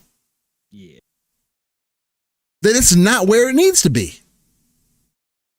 And if you've been working on it, you pulled that team off that PvP for Destiny for at least 4 years at this point. Again, another game side project that takes 4 years that still isn't where it needs to be. What are we talking about? It's just it doesn't bode well for me to have faith in the PlayStation brand, because this kind of goes against the ideology of, oh, well, PlayStation does things a certain way and they make people play, they put out quality and we don't have to worry about the quality. But they're showing so many signs that they are going to struggle moving forward into the future and getting people involved in the ecosystem, keeping people involved in their games. Adaptation is not easy for any business, especially billion companies. It's not, but you're the grandfather of gaming. But I'm green. Yeah. But unfortunately, when you got different people that come in with different visions, right? And then you nix those visions, like Jim, but when also Steel, because as for years, we've had conversations about this fact. And I believe it wholeheartedly, because they got comfortable, Steel, because they were at such a peak, or felt like they were such a peak, right? Due to a variety of different reasons. in the PlayStation 4 era, they never looked to the future outside of VR2 or VR, right? That was their look at the future. They never looked at the gaming industry and thought for a second that Xbox, that Microsoft as a corporation would step in and start making acquisitions like Xbox did. They never thought for a second that they would have to think about doing things differently. They never saw the industry changing towards this much different future in the all digital age, in an age where mobile gaming has become massive. Yeah. Where your standard single player games no longer, while still important, yes, no longer can carry your brand, that you have to have different revenue streams coming from different sources like games as a service. And you want to start using the metric, right, of monthly active users in your ecosystem. They never saw that coming. It's obvious. Or if they did, they ignored all the warning signs because things were going so damn good. Yeah. And they still are to a large degree. Again, 61 million consoles sold. Okay, it's fantastic. They're ahead of the PS4. That's awesome. But that's not how the industry is rolling anymore. And now that Microsoft has come in and done the acquisitions that they have, has changed the game themselves, created a whole new playing field for themselves, no longer competing on the same level and going after 500 million active monthly users. Well, now PlayStation has now got to make massive decisions. And again, it's not easy for a corporation. It's not easy for a Sony Corp, like you said, Steele, that is a grandfather, a part of this industry, right? If Nintendo's the great grandfather, right? Oh, Sony's a grandfather. That really kicked this off. We got to say that Sony's a grandfather. Well, that means that they're kind of slow, right? That they're slowing, that they got really, really used to things, and change is very hard. And they still have a lot of that mentality also because of the Sony board, which we've talked about. The East is still, it's very traditional in a lot of ways over there. And the board is different and they look at things differently. And so then you had this total drastic change. Jim came in and took over, and he kind of saw what was happening. He was doing public interviews that we saw 2 years ago, 3 years ago, where he was saying started saying the same things Phil did. And then obviously internally was shifting some of his best teams, and it didn't work out. Now you got Hiroki Totoki, who's from the East, coming back in going, whoa, you guys, what are we doing? Like, these numbers are not good, man. What are we doing here? We got to make massive changes. No, we're not investing in all these games as a service. No, we're not risking it all and spending all this money. So now you got to shift back again while also still trying to find ways to move forward. Bro, but it's proving more and more that they should have done that, though. Sure. Like, that's what it's like, that move. We're getting more and more evidence that they didn't have even enough belief in their own IP. No, which is crazy to be their best teams, to be decent. I'm not saying they're going to be world's greatest, because factions could have came out and been decent and would have garnered an audience, right? The Spider-Man multiplayer game could have came out decent and would have garnered an audience that they could have built out and made a team for and made sure that they got support. You know, there's Marathon. It could come out decent, you know, and pull in an audience. But when you're lacking the vision, commitment. Not only you brought Bungie in, from my understanding, Pong, and again, correct me if I'm wrong or if I'm on the deep end or whatever, I was under the impression, I thought everybody else was under the very similar impression, that the whole move for PlayStation getting Bungie was because they needed live service talent. Yes. Jim said it himself. This doesn't come across as live service talent. Jim is on the record as saying that he thinks the Bungie deal would work out better for them than the ABK acquisition did for Xbox. I mean, that's the PlayStation we're supposed to have faith in right now. PlayStation that has the COO, CFO coming out and saying that, hey, yeah, we're going to restructure y'all into Sony, into SIE. I think that idea was the idea that PlayStation could do no wrong was built by the extremists, right? The enthusiast, the Sony only fans, right? That's who built that idea. And Sony themselves obviously curated that as well, right? The premium experience. This is where you get the premium. They did that themselves, right? And it worked for an entire generation plus some. It certainly worked.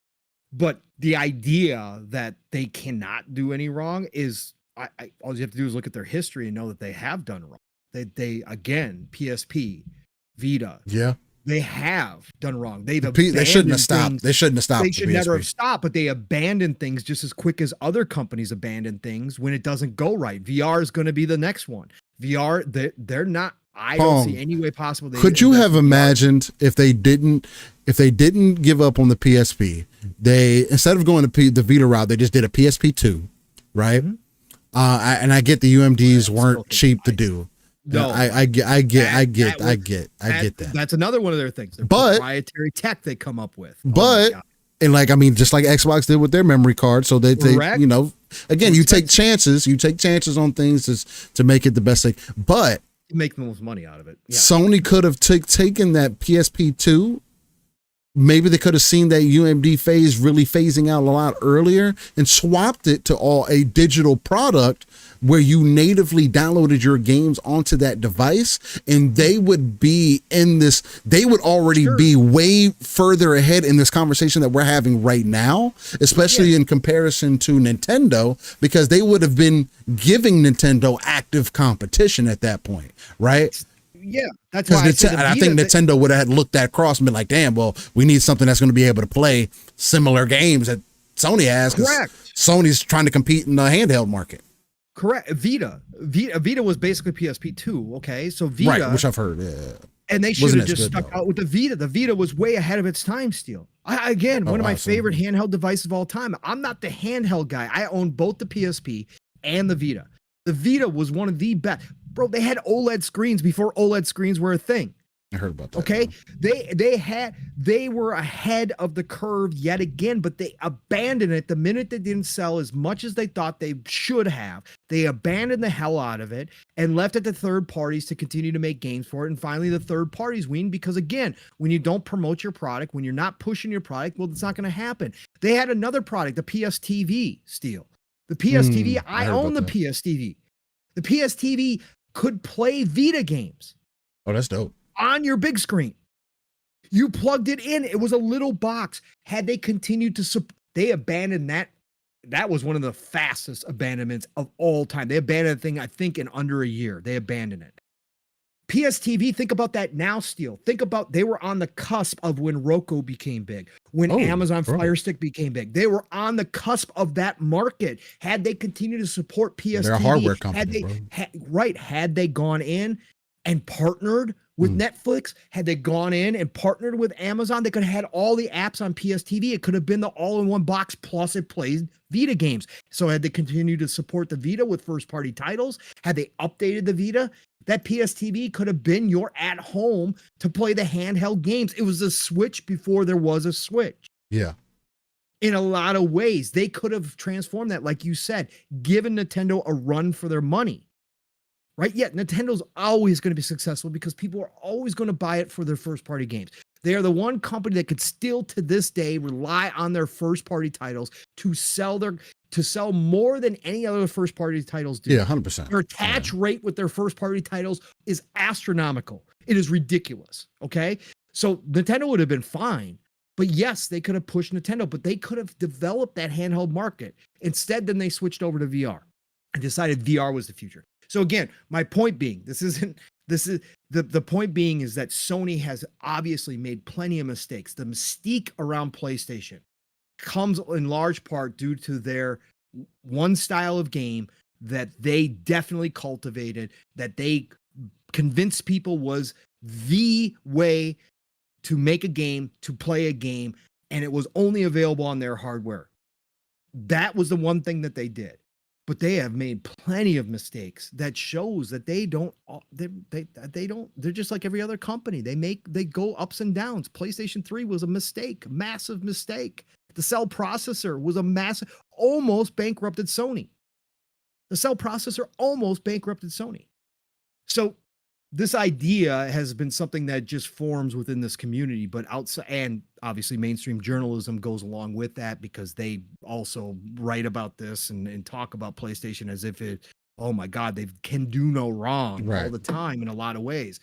It's just not the facts, man. And right now, we are seeing a problem. Not that they're not being successful. Again, they are very successful with the PlayStation 5 as far as consoles sold, but we are seeing that they aren't future-proof. And they haven't been future-proof for a very long time. And they still have not figured out how to turn the ship. They still don't have direction right now as to how they're going to get this to go. Not saying that they're not going to figure it out. Not saying they're doomed. I don't know what the direction is. None of that. But we don't know. We don't know. And right now they're in a lull. They're in a lull. That's why their numbers came out and their consoles were down, right? Their console sales were down 30% or whatever the hell it was, right? It's because they're in the same boat as a lot of people are. They got no software. They got no first party premium experiences to sell people consoles for a very long time. Right? That was always the consistency. Now they're in this space where they're not. So people aren't moving from the last gen, both on PlayStation and Xbox, because this gen also is completely different from every other gen. The console should be about $299 right now. In any other gen, the consoles, the Series X would be $299 right now. The PlayStation 5 with digital only would be $299 right now. It's not. They've actually gone up in price in some areas. So this gen is different. And then plus, you got all these third-party games, including the big ones, Call of Duty, Madden, 2K, that have not moved on from cross-gen. That never happens in a generation by now. Normally by now, it's, you want to play the latest and greatest Call of Duty? You got to go upgrade your system. That ain't happening. Well, there's already signs of that happening before as well. Right. But I'm just saying that's how this is all changed. And that's why you see, Sony and Xbox both seeing a dip in consoles, plus obviously Xbox not promoting the consoles the way that they are, because again, it's only one avenue for them now. But again, this is all of the factors that go into it, but PlayStation is not infallible. The PlayStation's made many mistakes throughout the history. And again, this mystique around them is just, it's been falsified. They make it. That's what we're seeing right now, Steel. So to your point, should we have confidence in PlayStation? Should we have confidence in their studios? Well, yeah. I mean, if their studios go back to doing what they're doing, I mean, the next Naughty Dog single player narrative game, I'm sure is going to do extremely well. I'm sure it's going to be a great game that a lot of people buy. But outside of that, doing something different? No, because it's uncharted waters for them at this point. And they're showing that they don't necessarily have complete understanding of what they're doing. Yeah, I mean, you spoke to the hardware being down. It was actually 27% year over year. This article is going to be coming from GameIndustry.biz. Articles written by Marie Diosandri. And it says solid Q1 for Sony, but PS5 hardware unit sales down 27% year over year. Revenue from software sales on the rise year on the year, though, with 53.6 million PS5 games sold during the quarter. Sony has released its financial results for quarter one for 2024, while first-party sales and PlayStation Plus were both highlighted as particular areas of growth within its healthy game segment. Hardware sales are on the decline 4 years into the PS5 life cycle. Again, to some of the numbers here, they said the sales are up 2% year on year. Net income is up 8.2% year on year, and games and network service sales are up 12% year on year. Software sales presented 3.3 billion in revenue out of the total games and networks and service segment, and almost 20% growth year on year. As part of that, add-on content sales particularly grew compared to the same period last year, up 37%. Over 53.6 million PS5 games were sold during quarter one, 80% of them digitally. That compared to 56.5 million during the same period last year. And again, this goes back to that game conversation. 80% of them being digitally, I just think that is just a sign of the times. More and more evidence is coming out to provide that digital is the way to do it. Instant access. You could skip the whole middleman. Revenue from hardware sales were on the decline, though, down 21%. with the PlayStation 5 shifting 2.4 million units during the quarter compared to 3.3 million last year, a 27% decrease in units. When compared to quarter four, which ended on March 31st, 2024, PS5 sales were down 44% in revenue and 46% from that 4.5 units shifted then. Meanwhile, PlayStation Network monthly active user on the rise at 116 million compared to the 108 million last year, but on par with quarter four's 118 million. Looking ahead, Sony has just adjusted its forecast for the full year compared to last quarter, now anticipating sales to reach 79.7 billion, a 3% increase on what was previously expected. That is due to some continuing strong performances across its games, music, and entertainment segments. Again, it's not necessarily bad. I mean, just the same way that people look at Xbox's numbers. Again, we don't eliminate anybody from out of that equation. So when you put Activision in there, their numbers are much higher. I want to say we're 40% plus year over year for Xbox. Without Activision, I would believe it was only 3%. That'll put them along the same area that Sony would be, especially not specifically game sales wise for sure. But there has been the obvious change in strategy in comparison to Xbox and PlayStation. And we're continuing to see the change of strategy as we move further into the future, because God of War Ragnarok was, I don't know if it was officially announced or not. I believe it was, that it is coming to PC. They put out I know for sure that they put out this PC specifications for God of War Ragnarok. So it's right around the corner, right? This is a much quicker turnaround than what we got from 2018 even. So we are seeing in real time that they are streamlining that process. That means Spider-Man 2 is probably going to be the very next one on that list to be right around the corner. If you're not playing the one that's already released in Brazil that has full access, or the updated version of Wolverine that keeps getting leaked for whatever reason, which I also think should be a big major problem that they should probably be handling and spending some money on, but nonetheless. Obviously, I think the bigger picture, because Nintendo also came out with some news that their consoles were down. I think we talked about that a little bit last week as well. Nintendo, for different reasons, they're at the end of their console generation and in anticipation for their new hardware, along with their new versions of their ongoing IP. But PlayStation and Xbox, as being the other two main players in the industry, have both seen forms of declines. One more than other, right? PlayStation still using that mantra of you can only play this game here, and it does seem to be working for them. But again, I don't think it's working as strongly as they maybe still believe that it does, which is why we're seeing the moves be made. Like, again, Ghost of Tsushima coming out to PC with full trophy support, and seemingly moving further into their back-end support on PC as well, as far as getting signed in and everything to be connected with your PlayStation ecosystem.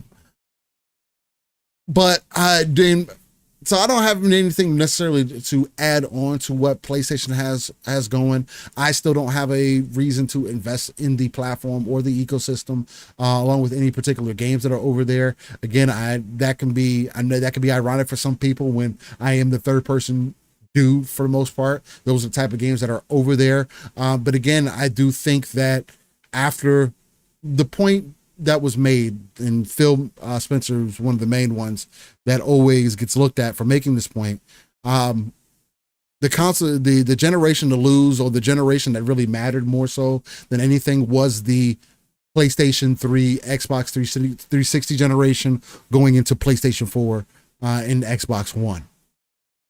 And what has caused that mainly is there being a lack of differences between both platforms moving forward.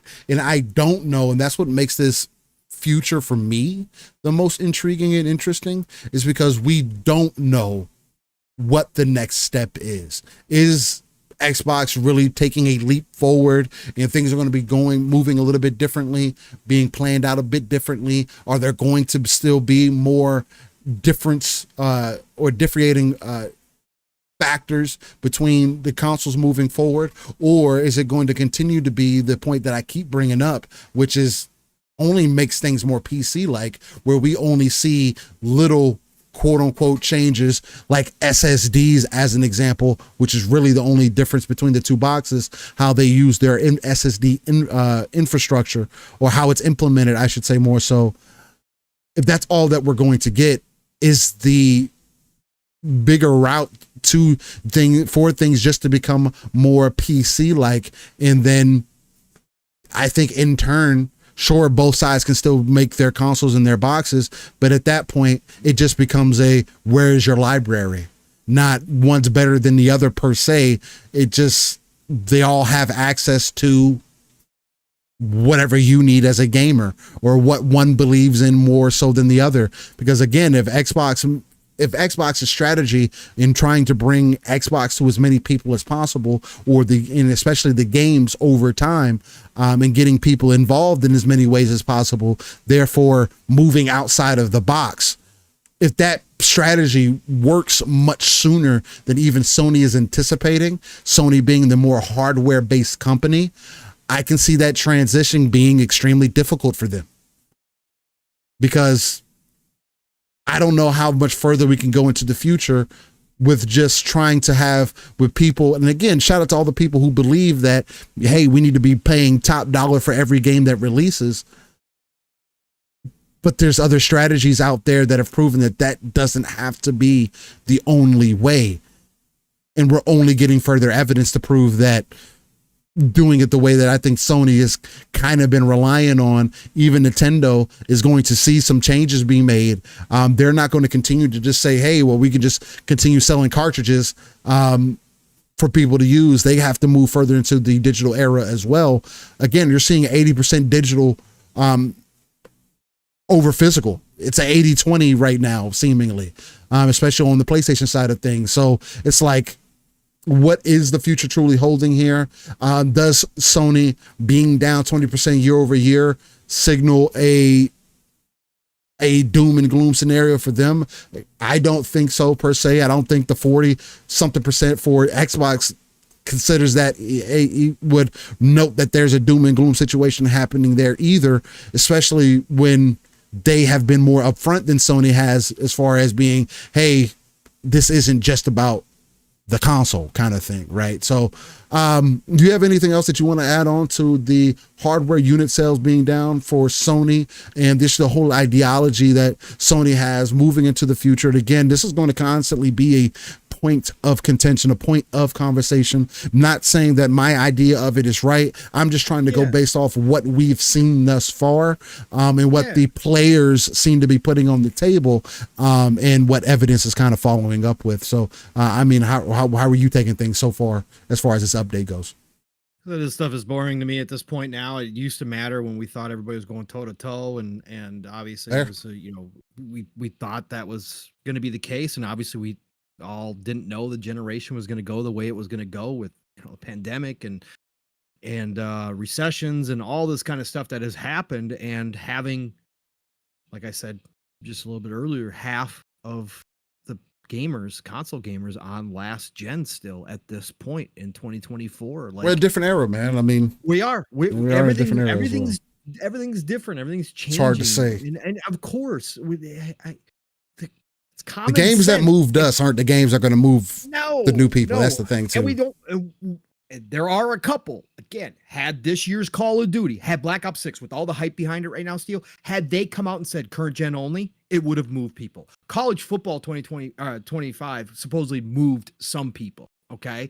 Matt Piscatella hinted at it again this week that Xbox will see a bump from college football 2025. Now, how big that bump is, again, do I think it's millions of people? Of course not. But do I think that it's something that's going to show up in the stats? Yeah. I mean, if Matt Piscatella who works for Sakana, is hinting at it, then I'm assuming that he's already seeing early numbers that indicate that actually did occur, that a lot of people bought the Series S as the cheapest current gen console just to play college football. Mhm. So yeah, Call of Duty would have done it. And obviously the big one is Grand Theft Auto 6, the unicorn. Which we'll see. We'll see what Call of Duty will do for Game Pass. Right. We'll see what Call of Duty will do. Yeah. But again, it's not going to matter because it's on last gen, Steve. So it is, what I'm saying is moving people from gen to current gen. That's what I'm saying as far as console sales go, right? Call of Duty would have done that. The other one is Grand Theft Auto 6. That's the unicorn. That's the one that will move big numbers eventually. Now, Strauss again said this week they're aiming for next year, fall 2025. He doubled down on that, but that's Strauss Zelnick, CEO, Take-Two. I mean, yeah, you don't want to keep people hyped. He answers the shareholders. He's going to say the best news possible. He's not going to come out and say, yeah, no, I think we're not going to make it next year. No. It's GTA. Keep that hype GTA, up. Keep that hype yeah, up. So, but that'll be the next one. But so for most part, these numbers it's never been doom and gloom. Would these companies all love it if they were moving consoles? Of course. It's an entry point to the ecosystem. Just because I say Xbox isn't focused on the consoles anymore doesn't mean that they wouldn't love to see it, right?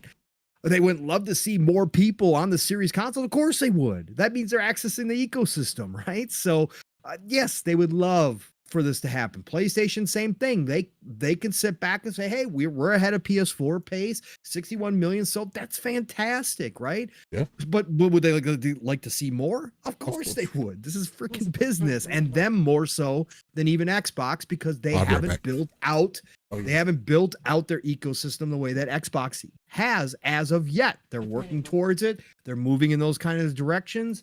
A much slower pace than what Xbox has been doing, but they got years to catch up on. So for right now, does PlayStation necessarily like to see that dip of 27%? No. And does it mean more to them than it does Xbox? Yes, it does. But overall, revenue-wise, they're still doing fine.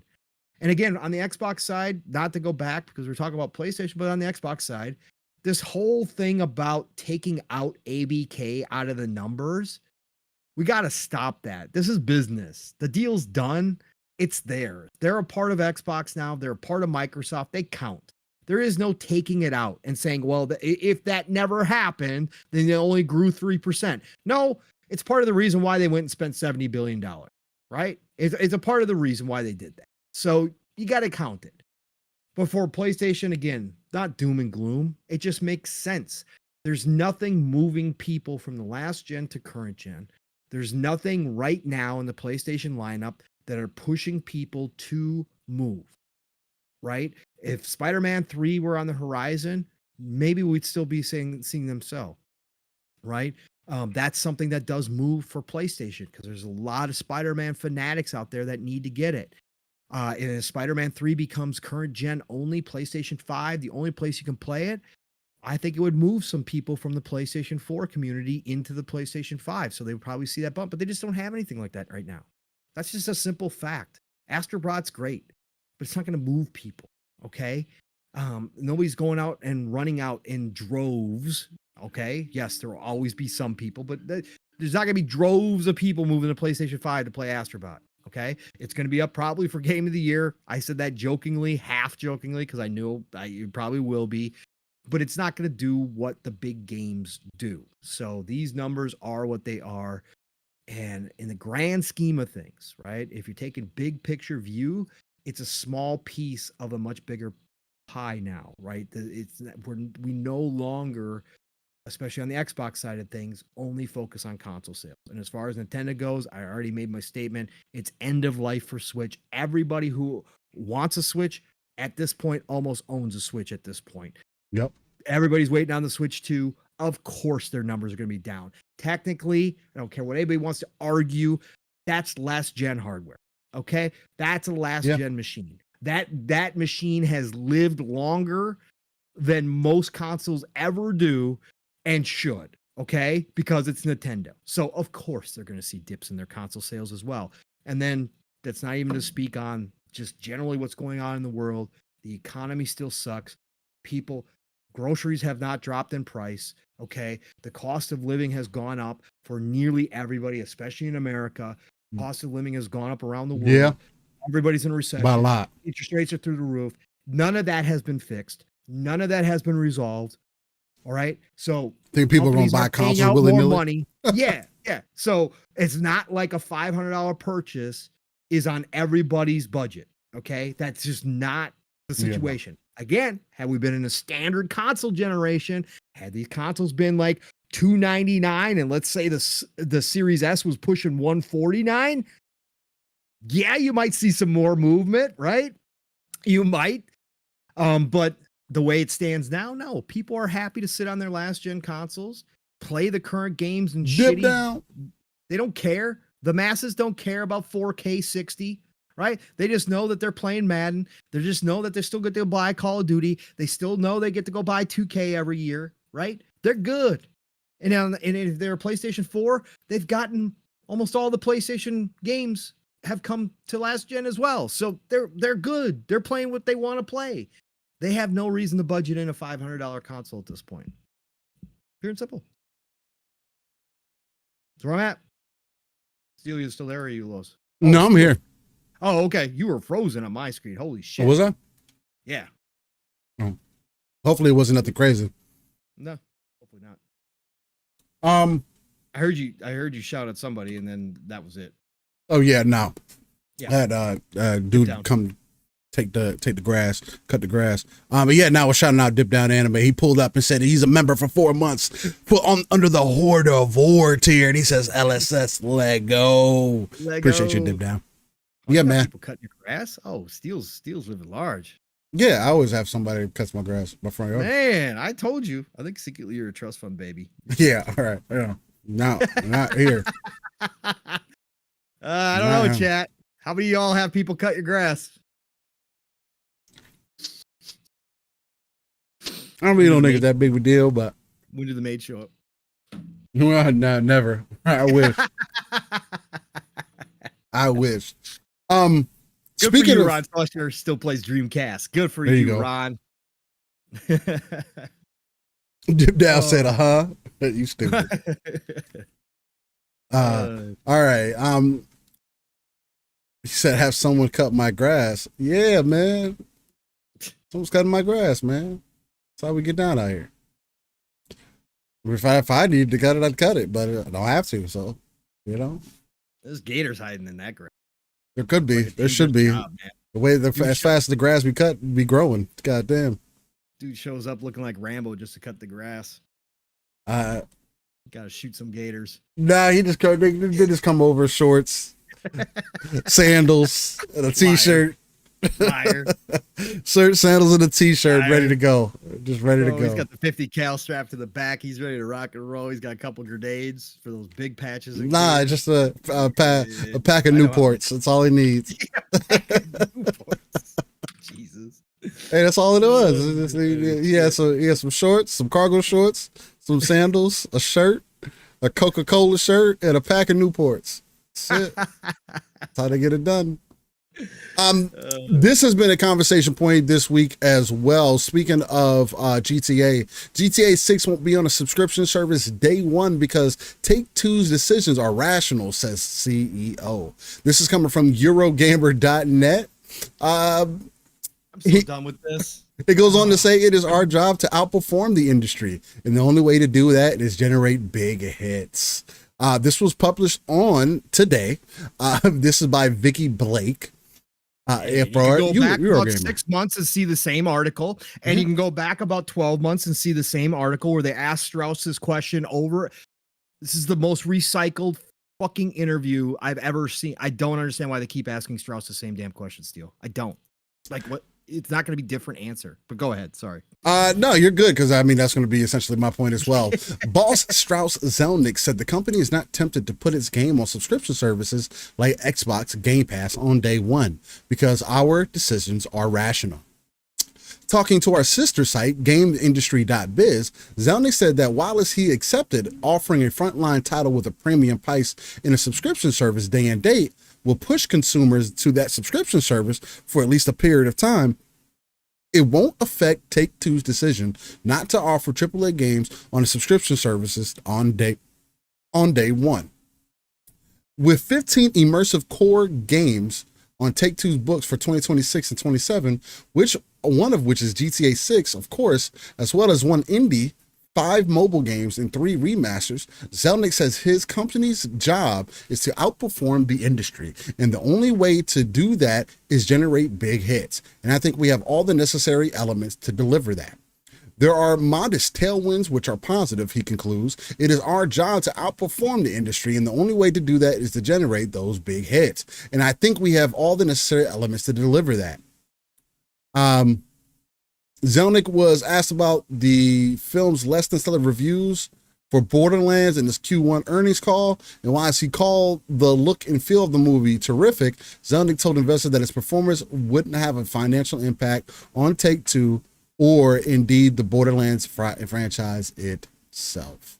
So, the whole idea is the thought of Grand Theft Auto being on Game Pass or just being in a subscription service. Now, again, yes, Take-Two doesn't need to do these things, but I don't think that this is necessarily a conversation that he is going to be in the best light for either, because of the amount of success the titles he has under his belt have seen. This isn't something that he has to consider. Now, I do think, because we are in a different time period, right? This isn't 10 years ago, 20 years ago. This is going to be much different from any other Grand Theft Auto release in history. This is not a situation to where I think that PlayStation is going to automatically get the marketing rights for Grand Theft Auto. If that is the case, then would need everybody to admit the blatant bias that the industry has towards one company versus the other.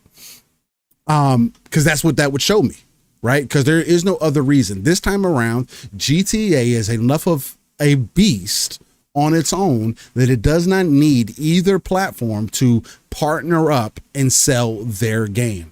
They could just sell their game at face value and allow people to decide where they're going to end up buying the game.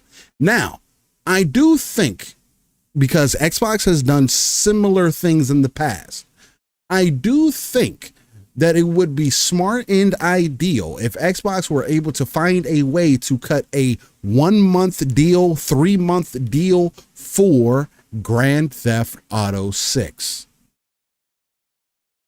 Even if it only gets into the subscription service for a month, right? And I get that Strauss is not behind,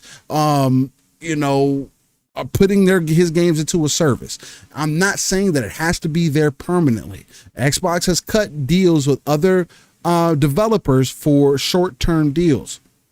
Black Desert's the main one that I go to, was in for 3 months at one point and then dropped out, and then it came back in again. And Black Desert is a much smaller game than Grand Theft Auto even is, but nonetheless, and it's also an MMO, but nonetheless, I do think that would be one way that you could play some of the marketing strategy this time around.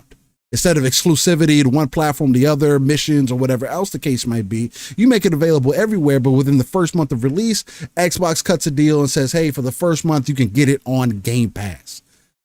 That would cause a huge influx of people to at least try Grand Theft Auto.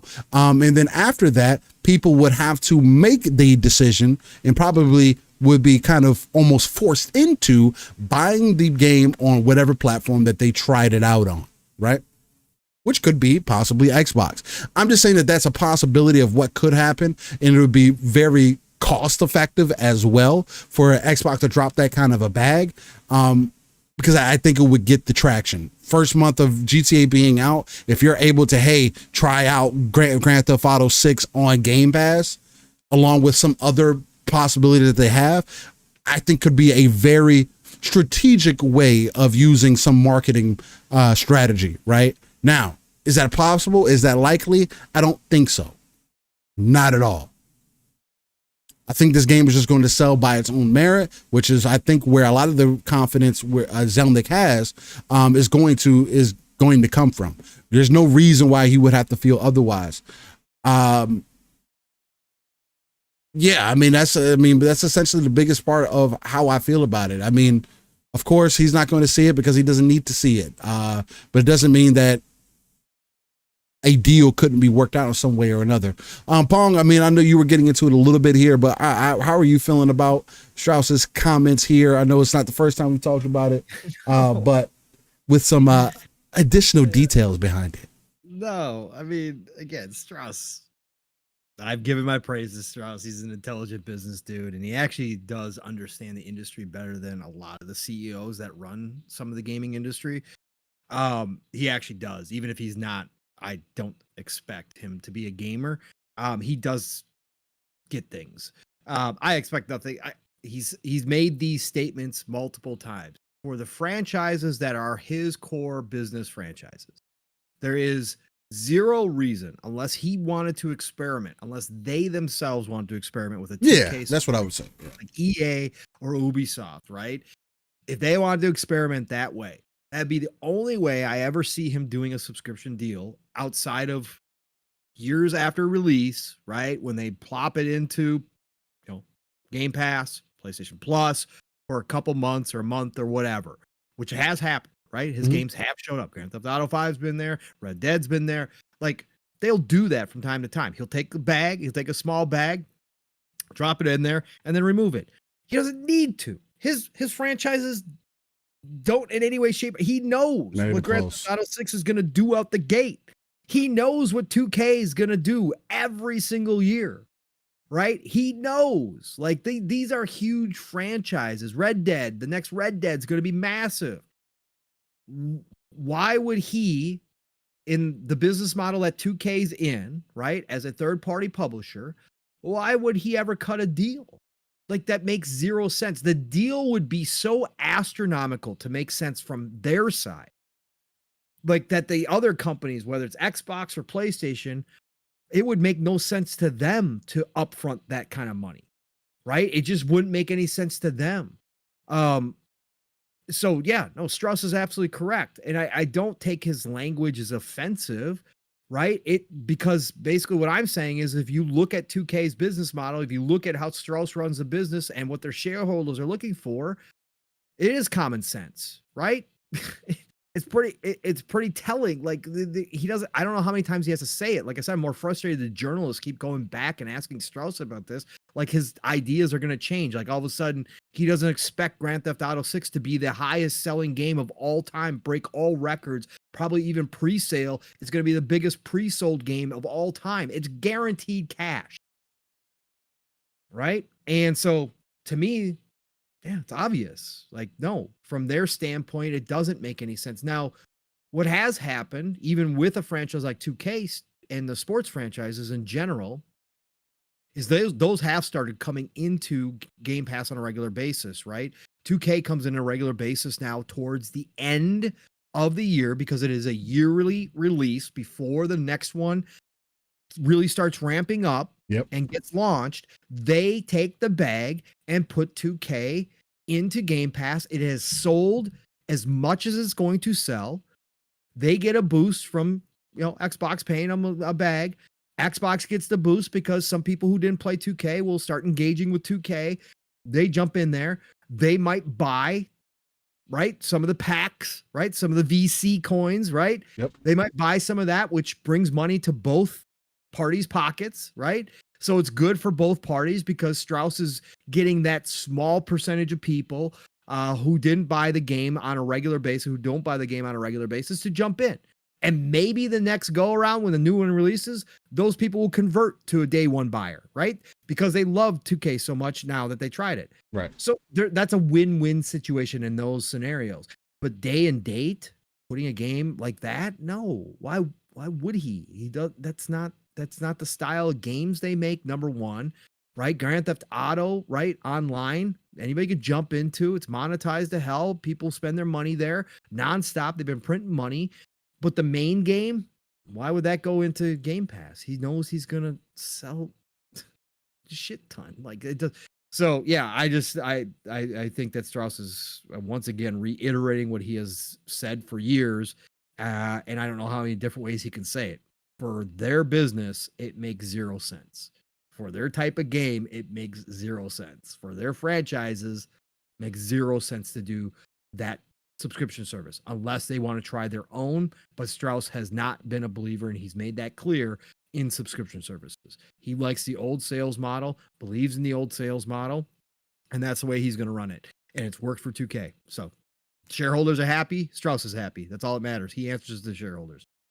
I mean, as of right now, and again, like I said, things change, but I don't think I still don't think GTA 6 will be what it needs to be if it doesn't have online, which is another part of the conversation as well that has been happening this week. Where I heard some people talking about the possibility of GTA 5 possibly just getting an update GTA Online, as it's called, is just being updated. It can continue to be its own separate thing, and I just don't. Well, I don't see that. I mean, we've seen it with Warzone, right? Yeah, it's Warzone, but it's also the league indifferences that Call of Duty has. Again, we're talking about a game that still can run on PlayStation 4. So, right. I think, again, to one of your points that you made last weekend, GTA is making too many vast changes this time, especially with the amount of time they're going to be given. If the game looks the way that it does, I don't think just updating GTA Online would be enough. It would have to be like a GTA Online 2. Okay. 2.0. Yeah. Well, I mean, we're going to find out. I mean, obviously, one way or the other, they really haven't spoken on it. I just wonder why the journalists don't press Strauss more on PC day and date. Yeah, I mean, again, there should be a question. Like they've asked in this era, in this era with because to both of our points, Steele, about Grand Theft Auto, that's a huge missing. Yes, they're going to sell record-breaking numbers on console only, and I know that's been their. Who does that benefit other than them? Right, but why would you not want to sell to the PC market like day and date? If you're really about that money, like doubling. That's like doubling what you're going to sell on consoles just by having it available on PC. Right. Exactly. If you're all about money, why? I mean, and again, the argument that people make for that is, well, people are going to double dip later. People are going to do this later. You know, they know that they're going to get those buyers a year, 2 years from now. They don't need to do that day. Sure. And I can hear that argument. And it's hard to kind of go against that. My main point would be, though, again, and I like to be consistent, as I like to be in all things. My main point in that is, why wait to get your money? If you've spent almost $1 billion on this game, it would be almost stupid not to release the game on PC. You think so?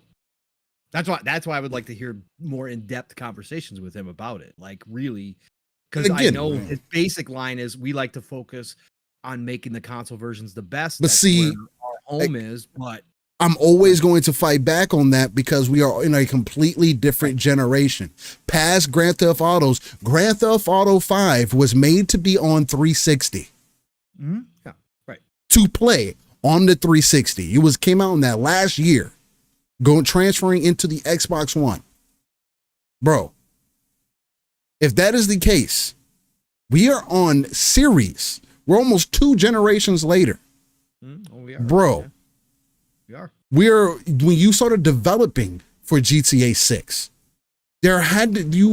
we know from history and the other information that we've gotten behind the scenes about development, through court trials, through all these other elements, from videos, from documentaries. They look at these things and are prepping these things years and years in advance. You think that they're going to skip? I mean, and I'm just asking this as an overall thing to the community. And again, everybody's of the same mind. And I'm one of the few who just feels like, I'm one of the few who are part of the crowd that think it's unacceptable for Take-Two to release Grand Theft Auto and it not be everywhere.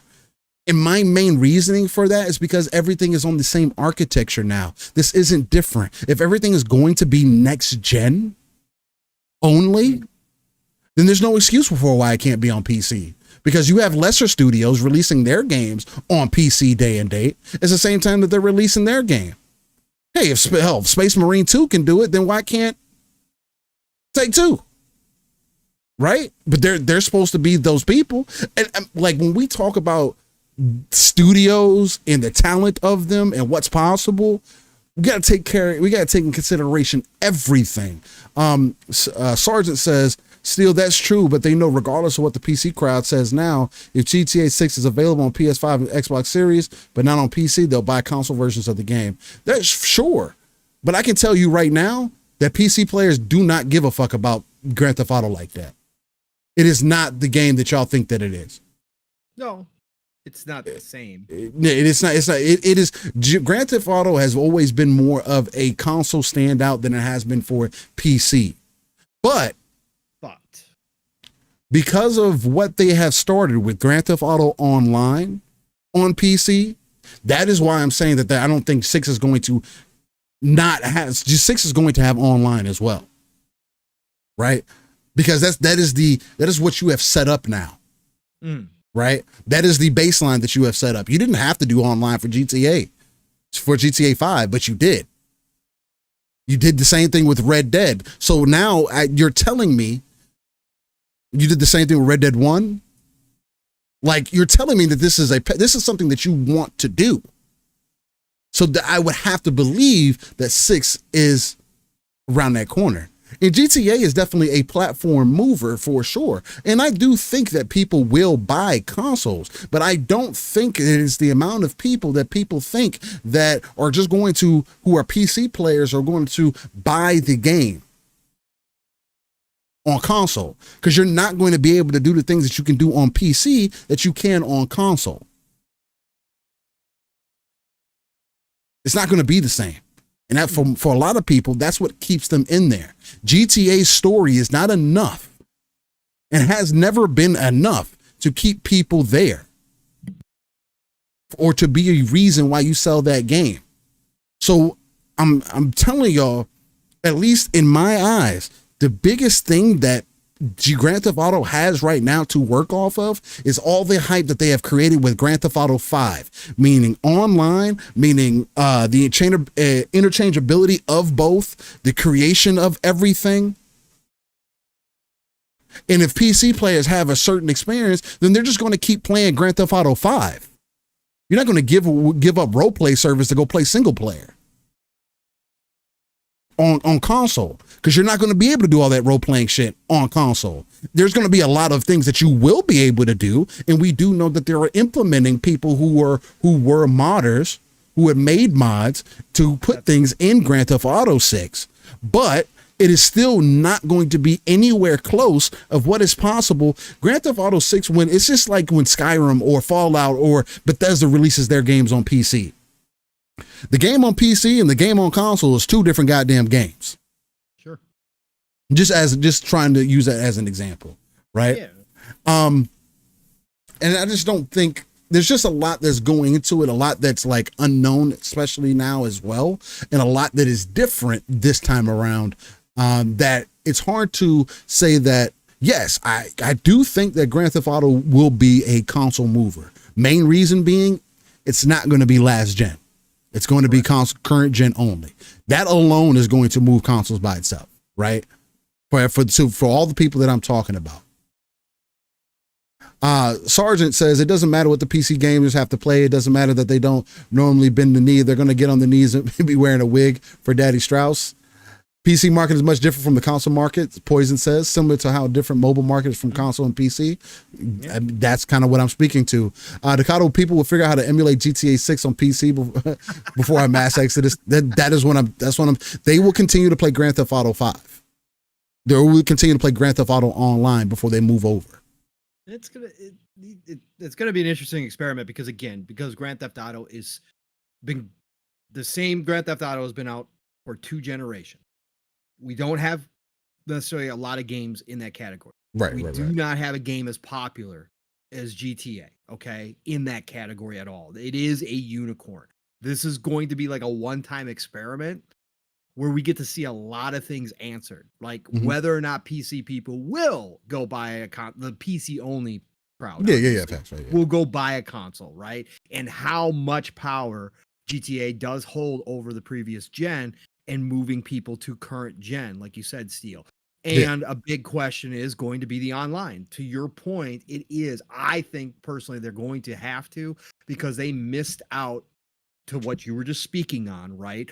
All the mini games and simulation stuff that showed up through the past over decade of online, that Grand Theft Auto was implemented by modders and implemented by the community, that they missed out on, that they could monetize. I now believe they are going to max that out as much as possible. Like you said, Steel, there's always going to be things on the PC side that is just not possible on the console side, but they're going to max that out. And I think that they do have to come out with a new version in order to make that happen, because that's all going to be incorporated now, right? Yeah. Cops, robbers, all that stuff that people are playing mostly on Grand Theft Auto 5 should be online, in 6. Yeah.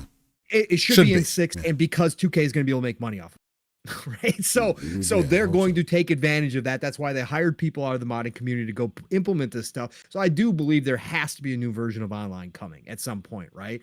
But this is going to be a grand experiment, because it is a unicorn game. It's the only way to describe it. It is something that, as an IP, right, we have massive IPs, Fortnite, Call of Duty, etc. We have massive IPs, Minecraft, right, Roblox, right.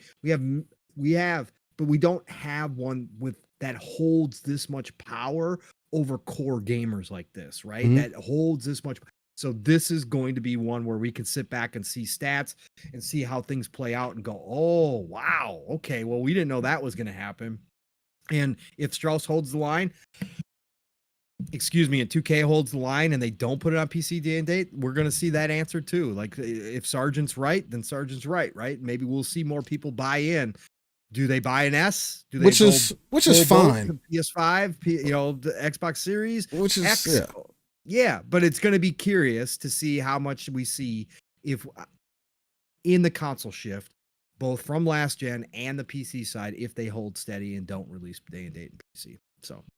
Yeah, it's my biggest thing. My thing about it more so than anything, and I want to hammer this point, because it's not about it coming to PC or not. I can care less about that point. Like whether they want to do one for the other reason, but it's just the reasoning behind it. Oh, we'll do it because we can optimize the console better, or bro, if you're about to spend almost $1 billion on a game to create one. Again, and that's rumors, right? $500 million, however much. If you're going to spend X amount of dollars, spend a decade working on a game, and it doesn't release everywhere, shouldn't that speak to the quality of the studio? Especially when they know they have a fan base and an audience. I'm telling you right now that the PC player base is probably where the majority of the rest of those sales came from for GTA. And why it ballooned the way that it did. Because when people saw role play servers, and again, I mean, to y'all point, I can see them doing a Battlefield type thing day one. That would be very smart for them to do. Have server availability day one, so people can create their own role play type servers. Maybe I hope that that's something that they take in consideration, and that would give some credence to what you guys are talking about, because then you would give PC players a reason to invest. Like, oh damn, well, I want to play this on PC, but maybe I'll play with all the mods, have a different setup or whatever later on, because I can still play this way. Though you're asking somebody to get a console, and these people, where we're in a live streaming era as well, you're asking these people who are going to want to live stream GTA, because again, that's going to be the number one thing that's also going to pop off again. We're going to see another huge live stream resurgence. If you're a console player, you have to get multiple devices to be able to live stream.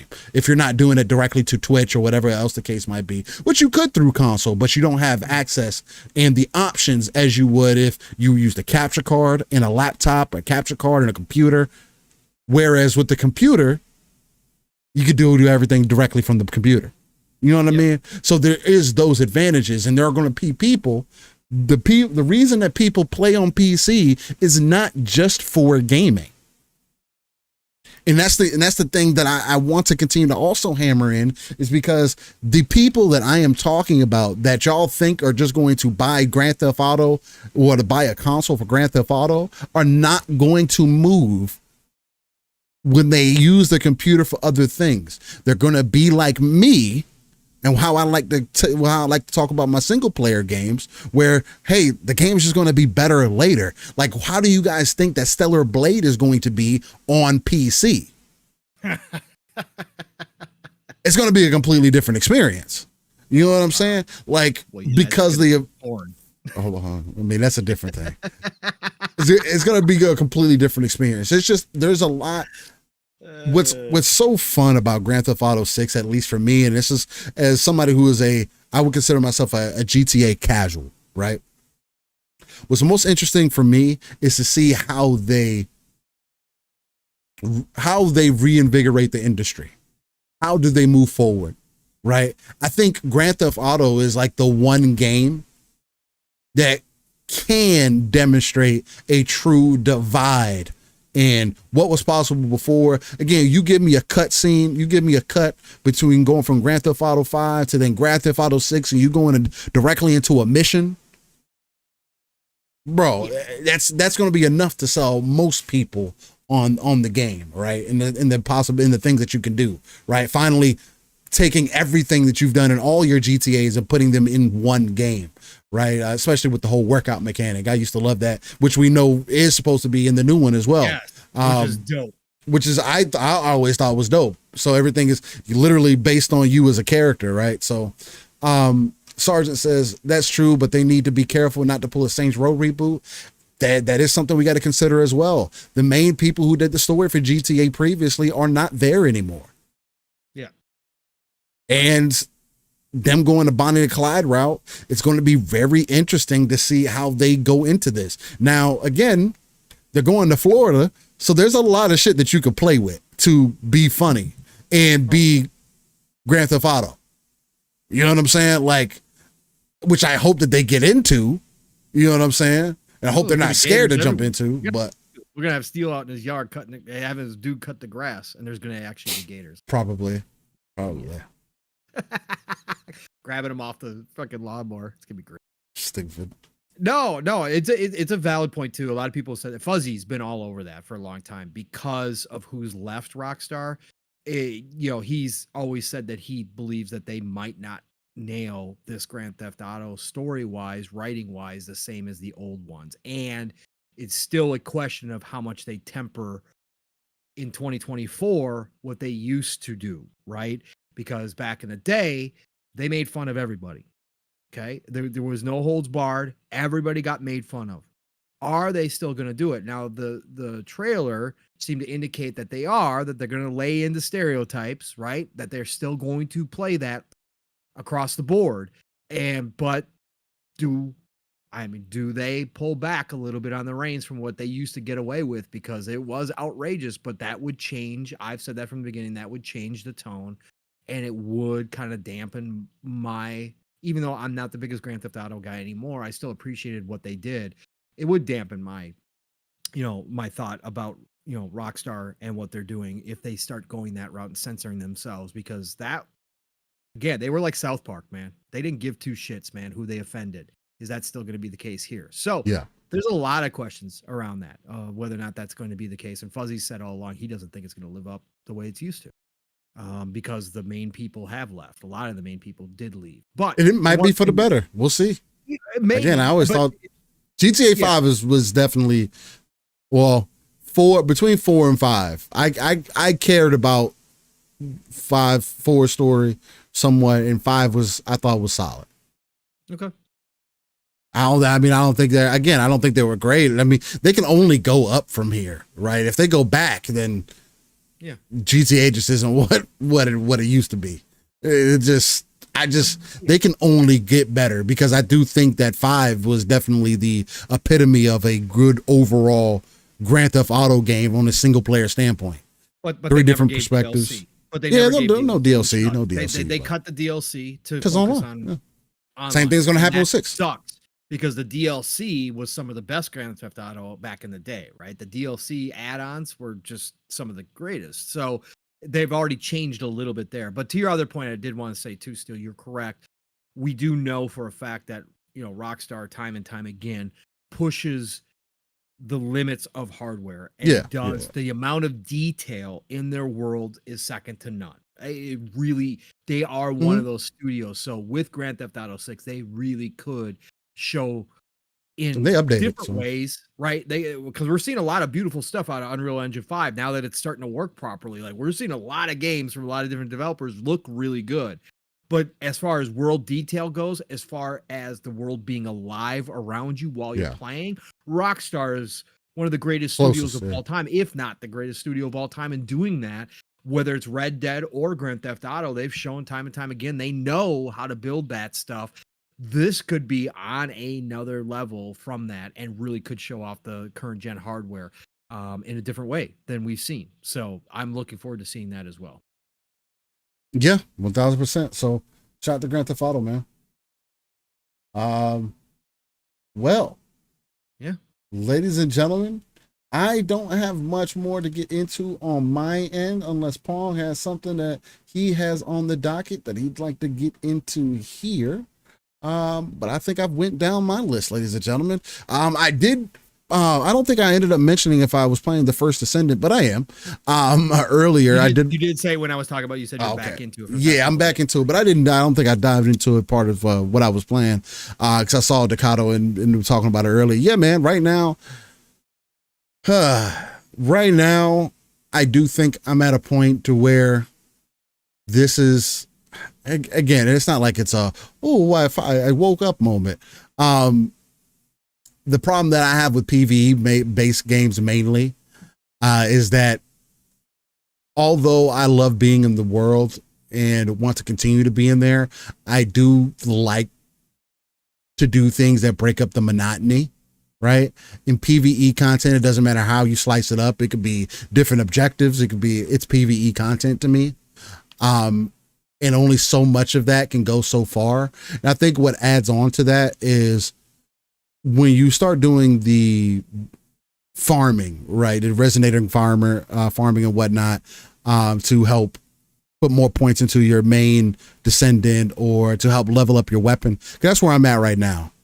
Is I need to level up one of my weapons, Thunder Cage, hopefully.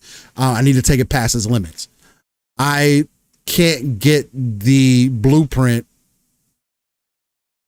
to be able to do that. That's the only thing that I'm missing.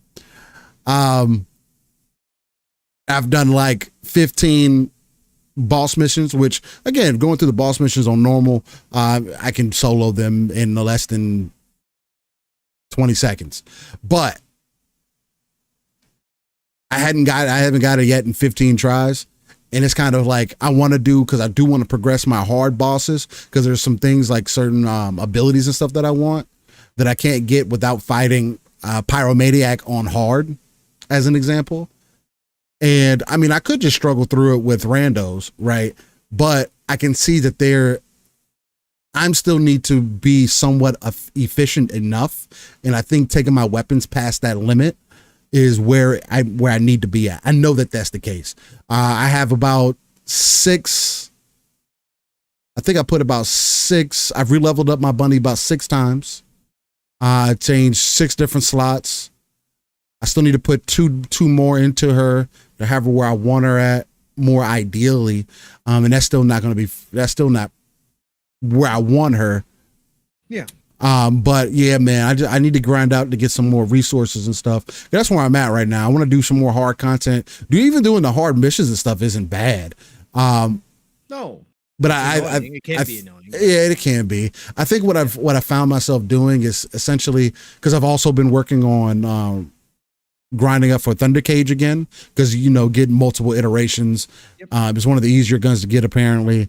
It helps make the gun stronger, so I did want to do that as well. So I've been kind of approaching it more at a point to where I just pick something and I just go run that for a bit, right? But to tie it back into the point that I was making earlier, that does become much more monotonous than I would even personally like, right? at a certain point. Right. And yeah, I can go do something else and whatever, but it makes me want to, I wish that there was a PvP option. So when I'm done grinding, I could just go do some PvP real quick for an hour just to break it up, and then, or 30 minutes or whatever, then come back and like, all right, I'm gonna do some more grinding. You know, it makes me want to, like, I feel like I got to play a different game. You know what I'm saying? So that's like one of the things that I run into. Yeah. So that's kind of what cause over the last couple of days of me being back, like I got Sharon being built right now. I only have 4 characters. I got Ajax, I got Ultimate Bunny.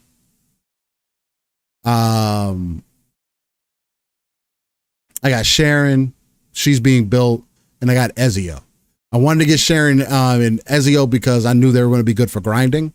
Sure. So I was just like, I might as well, just in case. I don't know who else is going to be using them. I had to level them up anyway.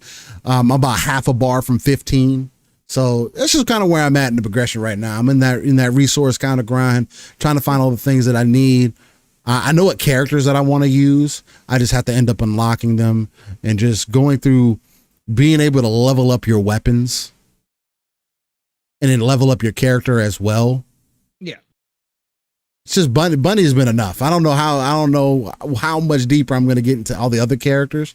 Again, now if I'm able to get a bunch of resources, then it's not going to be a problem. And I do think that they're going to end up making that easier over time. Warframe had very similar kind of things, and they made it easier over time, where you can do one thing, grind for a certain key as an example, then you use those keys to you build up those keys, and then you go grind for relics, and you get enough relics, and then you go do a mission or several. There's different types of missions that use these different types of relics, and you use the keys to open them. They have the same kind of thing here, but it's not as streamlined, so you're doing a lot of back out, back in kind of thing. But yeah, man. So that's kind of what I've been working on the First Ascendant. But yeah, that's why I'm back at right now. So cool. We'll have to get back in. We'll have to farm together. So let's do it. I'm down for farming whatever. I got Eugen maxed out too. Always too. Okay. Getting the heal action on. Yeah, I had to try him just to see what he was like. So, yeah, it's an interesting character, especially when you try to solo run stuff. That's why I wind up going to VSO all the time, just because she's damn good at soloing for the most part. Yeah. Yeah, Eugen playing the healer is definitely different, man.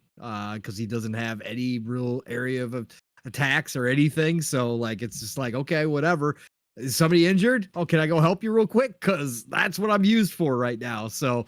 Yeah, I wanted to try a support class just to see what it was like. So, yeah, we should go run, man. We got to do some farming today. I'm down. I'm definitely about that. Yeah. Well, ladies and gentlemen, that's all that I had on the docket for today. Yeah, no, it definitely gets rough solo sometimes out there for sure. But again, I'm still having fun with it, so that's what it's about. But yeah, man. So I guess that might be the plan later on, depending on if people are online or not. Definitely hit us up. Let me know what you got going on. I'll be on rocking and rolling and going from there. Getting my time, man. And other than that, yeah, man, I think it was a good show. Bold Alpha Wolf does make a good statement in saying Kazan, the first Berserker, put out 15 minutes of gameplay. Ooh. Yeah. I'm at the point, Bold, I don't even need to be shown anything. I didn't see it. I saw that I began to watch the gameplay, and I was like, I don't even need anything. I'm good. Bold says the beta for the League of Legends Fighter 2 KXO is going on right now. Yeah, and actually people are having fun with that as well. It has a tag fighter kind of mechanic in it. I think it's 2v2 kind of thing. So where you and I, Pong, can go fight 2 other people online. I like the concept of that. I think that's dope. That's the direction I've wanted Tekken Tag to go into, right? If they do another Tekken Tag, I think that would be super dope to see. To add some more variety in the multiplayer and whatnot. I think it would make some dope ass moments. A lot of shit talking, I think would come in this as well. But yeah. Sure. Dip Down says we're going to see either of you for Fight Night Fridays and King Stream, catch you some Tekken or Fighter Z. Fridays is tough, man. Fridays is tough. I ain't doing fighters. Yeah, Fighters is tough. And I'm like obsessive. So it's like, if I'm going to play fighters and I have it in my rotation, it needs to be in my rotation. I just can't play them casually anymore. I have to have like a certain level. And if I'm not at that level, because I know people talk smack, like that's the thing. And then people like to hold wins over your head. So it's like, I just can't play fighters casually. Maybe I'm just scarred from my childhood, because that's just how things went. You know, you got your ass bust in a game, we're going to talk about you. You know, this is how it goes. I don't do no competitive stuff in fighters. I play single player, so I don't care. I'm that weird dude who plays fighters for the single player stuff. I just play against it. So no, you'll never see me in Kings. But yeah, Kings no, Fighters Fridays.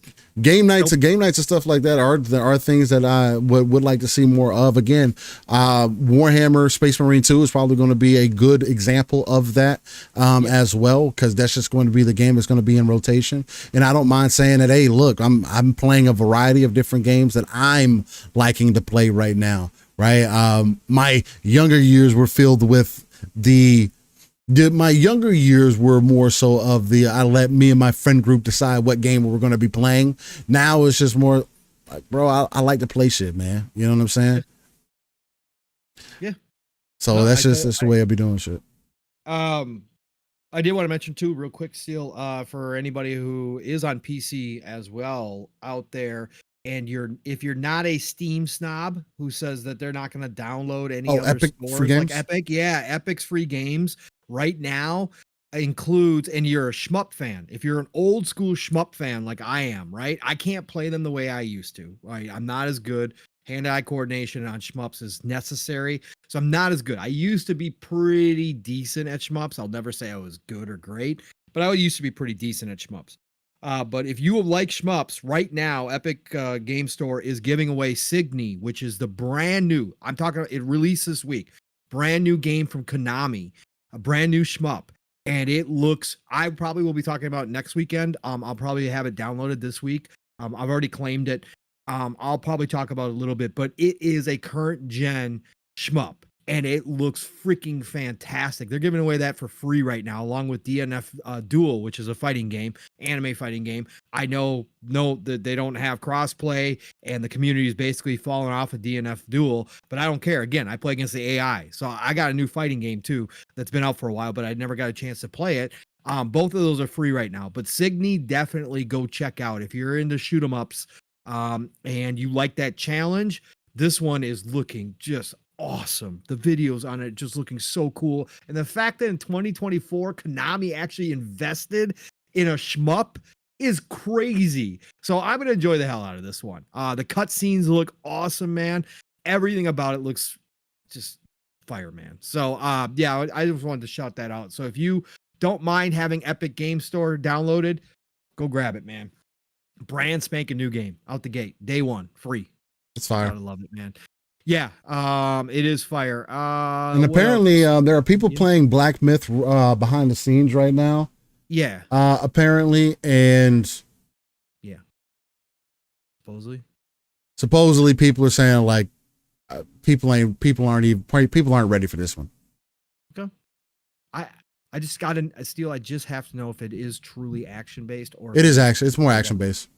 I know, but I need you to play it and tell me like if I'm going to be able to get. Oh, it. I will. I want to pick it up, but I don't want to.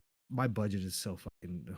I'll pick it up and I'll tell you. I'll pick it up and tell you. Yeah. I want to know. I know you're interested. I'll pick it up on PC if it is because I want to play the game. I want to play it. But if that's true too, Steel, if behind the scenes, the word is that this game is. Man, again, I don't know if it has difficulty options. It doesn't. If it doesn't have difficulty options, then it's going to be very hard because the one thing, like I get the conversation that people are trying to like go for with it as well when they're saying, oh, it's not Souls-like, because of these ABC reasons. The number one thing for me that makes things Souls-like, and again, this isn't just a Souls game thing, is the one-on-one fights and things being scripted. And I think that's there being a certain flow to it. And I think that's what you're speaking to as well, Pong. Yeah. To where if it has that flow or not, or if it's forgivable. If it's, I am hoping it's going to be more forgivable in the vein of game was right there on the tip of my tongue and it kind of went away. Goodness gracious. I don't know. Even from what I've seen of Stellar Blade is forgivable. So like to me, that but I know it's more action oriented than even Stellar Blade is. Okay. From what I've seen. So I've watched extended gameplay on that. And from what I've seen, it's much more action oriented than Stellar Blade. Well, is. they have difficulty settings in Stellar Blade. So I mean, you do have the advantage there. Yeah, I just verified there is no difficulty settings that they did. So that's what's going to make it interesting because the original gameplay made it seem Souls-ish, in the vein of, I don't know. It's just going to be more so about whether you lose progress or not, and how they set that up. Whether there's a boss run back to it. Absolutely have to learn. Because Sekiro is the same thing. No, you're going to need to learn parry. You're going to need to learn parry. Yeah, I know there's a parry mechanic in the game. How viable it is. I mean, I could be the first one to tell you and let you know for sure. Yeah. No. That's why I'm gonna wait on. That's why I am gonna wait on you. Like I said, I will pick it up on PC if it is more Devil May Cry. But if it is more like I absolutely have to learn parry, I don't think it's going to be like Devil May Cry. Yes. Because even Devil May Cry is not super focused on. Well, depends on how good you're trying to get it. Like if you're just talking about on a base level. Yeah. I mean, maybe it could be like Devil May Cry where it has some of that variability. Because DMC even has triple S's like in Devil May Cry. Yeah, right. And I'm not going for triple S's. Like, I don't care if I lose my combo count. Like, it's not that big a deal to me. If I can still. Yeah, it's not that type of game. It's not that type of game. Right. It's not about combo counts and all that. No. I know it's not. What I'm saying is I don't care. Like, if I can get through Black Myth Wukong without having, like, I can parry every once in a while. But if I have to, like, absolutely, I'm not going to be able to beat one of the big bosses because I can't consistently parry all the damn time. I'm going to have to think about it. Yeah, I hope the parry is forgivable like Wo Long. Because if it is, I think you'll be able to get into it. Or maybe they'll have some accessibility options in there as well. Yeah. To help with that. I do think it's going to be on the challenging side, though. I think it's going to be more along the lines. I think it's going to be more along the lines of Sekiro, but an easier Sekiro. Because you're the Monkey King, right? You have more tools available to you, along with when you beat these bosses, you're supposed to be able to transform into them and whatnot. Yep. So there is a lot of variety to be pulled there. And if they do, it may be one of those, Pong, where it has I just don't know, when you don't have difficulty settings, typically in games that don't have difficulty settings, it's, especially from the gameplay that you're showing, especially with the dragon that they've shown, that's not just I'm going to be dodging this shit the whole time. There has to be another underlying mechanic there to drop the health bar down, or you got to be able to do some crazy damage. Because again, when I think more action oriented, I'm thinking like Asura's Wrath, right? But that was like even that, or Rising Revengeance from Metal Gear, like where the combat, it's like over the top, but it's not quite Devil May Cry, though it can have some skill to it, but it's not that deep though, right? Even if you're an average player, you can have a pretty damn good time knowing a combo, XXY combo or a YXY combo kind of thing, right? Ninja Gaiden even, maybe it could be, if it's along I don't think it's along the lines of Ninja Gaiden though. I think it's going to be easier to get into versus that as well. I potentially, we'll see. But I'm going to let you play. Again, I'll let you know. Tell me, because you'll know, like you'll know. Yeah, I know for sure. Yeah. So okay, all right, cool. Well, I'm glad to hear though people are loving it behind the scenes. I mean, again, that was. Well, I mean, people were going into it saying that some people felt like it was in a bad place and they haven't heard nothing. Nobody's heard nothing about it, and they were worried about Black Myth Wukong and don't understand the hype behind it, and it's going to be another fake game. And I don't know where I don't see any of that, but nope. Well, again, 2024 just continues, so why not? Let's add another Game of the Year contender to the list. Jesus, man. Yeah, we'll see what ends up happening. Again, I'll definitely let y'all know and be here with it. So I don't even know when that comes out, the 20th. I wonder if they got early access to that. That'd be dope. Well, ladies and gentlemen, that's going to do it for episode 160 of Living Split Screen. We're gonna do some things this afternoon, get it handled, get it rocking, get it rolling, get some gaming in later. But yeah, we'll find out about some of these games that are coming around the corner. I'm still trying to decide what I want to do with our upcoming games. I will still do This Day in Gaming, but I won't do it today, which is fine. So we'll definitely be bringing back some of those things. So stay on the lookout for that. But hopefully outside of that, y'all have had a wonderful episode thus far. And as we start winding things down, in case you didn't know, if you're new here or if you're checking us out afterwards, this is Living Split Screen, a non-console centric platform that talks about everything going on within the gaming industry. We're the home of that RTS view, where we pull ourselves out of the world, look at the darker crevices of that map, pull our resources together so we can not only build up our own foundation, but also the foundation for those potential 2 to 3 billion gamers that are out there. Also, we are home of the ECP because me and Norpon work in the gaming industry. We are two dudes who've been gaming for quite a long time, who have enough professional real life experience to bring to the table that I think when you combine that along with our gaming knowledge and our gaming know-how and games that we're playing on a week-to-week basis, I think it leaves very interesting conversations to be had about the industry. So shout out to that ECP, that educated consumer perspective. And you can find me, Steel Rain. That's I, Steel Rain I. That T is a 7 everywhere. Google is the easiest place to type that information in to get all my links. But if you really want to hone it in, X, otherwise known as Twitter, and also the Xbox ecosystem, just because it works so well in tandem between the console and the PC itself. With that being said, Pong, let these beautiful people know where they can find you. Fantastic episode today with you, brother man, and another good one in the books. I just saw Nixie's asking why I was calling everybody schmucks. Not schmucks, schmups. P at the end. Shmups. Shoot 'em ups. Anyways, what an awesome episode. Great to see everybody back in the chat yet again, adding flavor to our shows, being a part of the show as much as me, Steel, and I are. Appreciate you so much for coming out and spending another Saturday morning, afternoon with us. Another 4-hour show.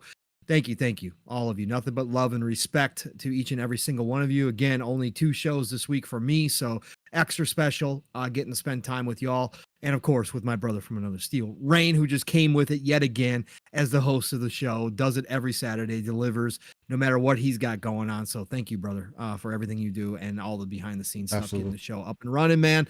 I don't have to think about nothing but just showing up and BSing with you, man. And so thank you, bro.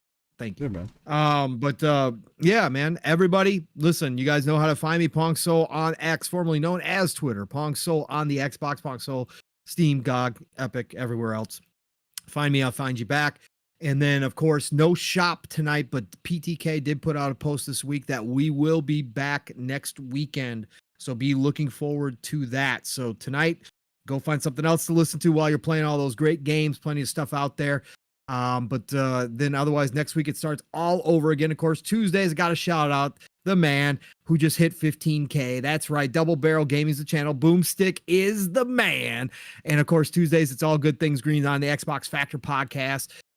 12 p.m. Eastern, 11 o'clock Central Time. Join that crew. And then, of course, Thursdays is when I start my shows, and that starts off with PM in the PM. Pong and Mav in the PM, or Sniffles, as I've been calling him lately, because he's had a cold. Poor little cold. He's just not feeling good. But it sounds like he's getting better. So Mav and I, yes, we did. He did push himself yet again, and we got a show in this week. But we will be back next week for sure on Thursday. Fun Speculation Network for that Thursday, 7 p.m. Eastern, 6 o'clock Central Time. And then, of course, Friday nights, hit or miss lately for me. Obviously, Friday nights have just got a lot going on. But I tried to be on Xbox Ultimate. I didn't make it last night, but Xbox Ultimate every Friday night, 10 p.m. Eastern, 9 o'clock Central Time, where the fam gets together. No matter how many of us there are, we're always there on Friday nights, 10 p.m. Eastern, 9 o'clock Central Time, to have lots of laughs, but also a lot of good talk as well. And then, of course, God willing, back here with my brother next Saturday for another episode of Living Split Screen. Listen, y'all, it's the golden age of gaming. Oh, So much to play right now. Please have a great rest of your weekend. Enjoy it and get out there and play what you love. Love what you play. And I'm going to talk to you all real soon. Thank you all. Have a great day. Steel, get us out of here, brother. ladies and gentlemen, the beautiful people, again, I want to thank you all for joining us on episode 160 of Living Split Screen. And we'll catch you next week on episode 161. And if you're checking us out afterwards, or the live or on video or on audio platforms, with much love and much appreciated. Y'all stay safe and take care of yourself out there. Much love. Peace. Just one question. What if you miss? I won't.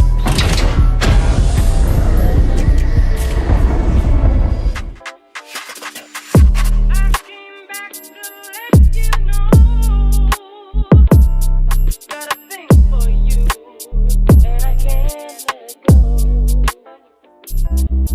go.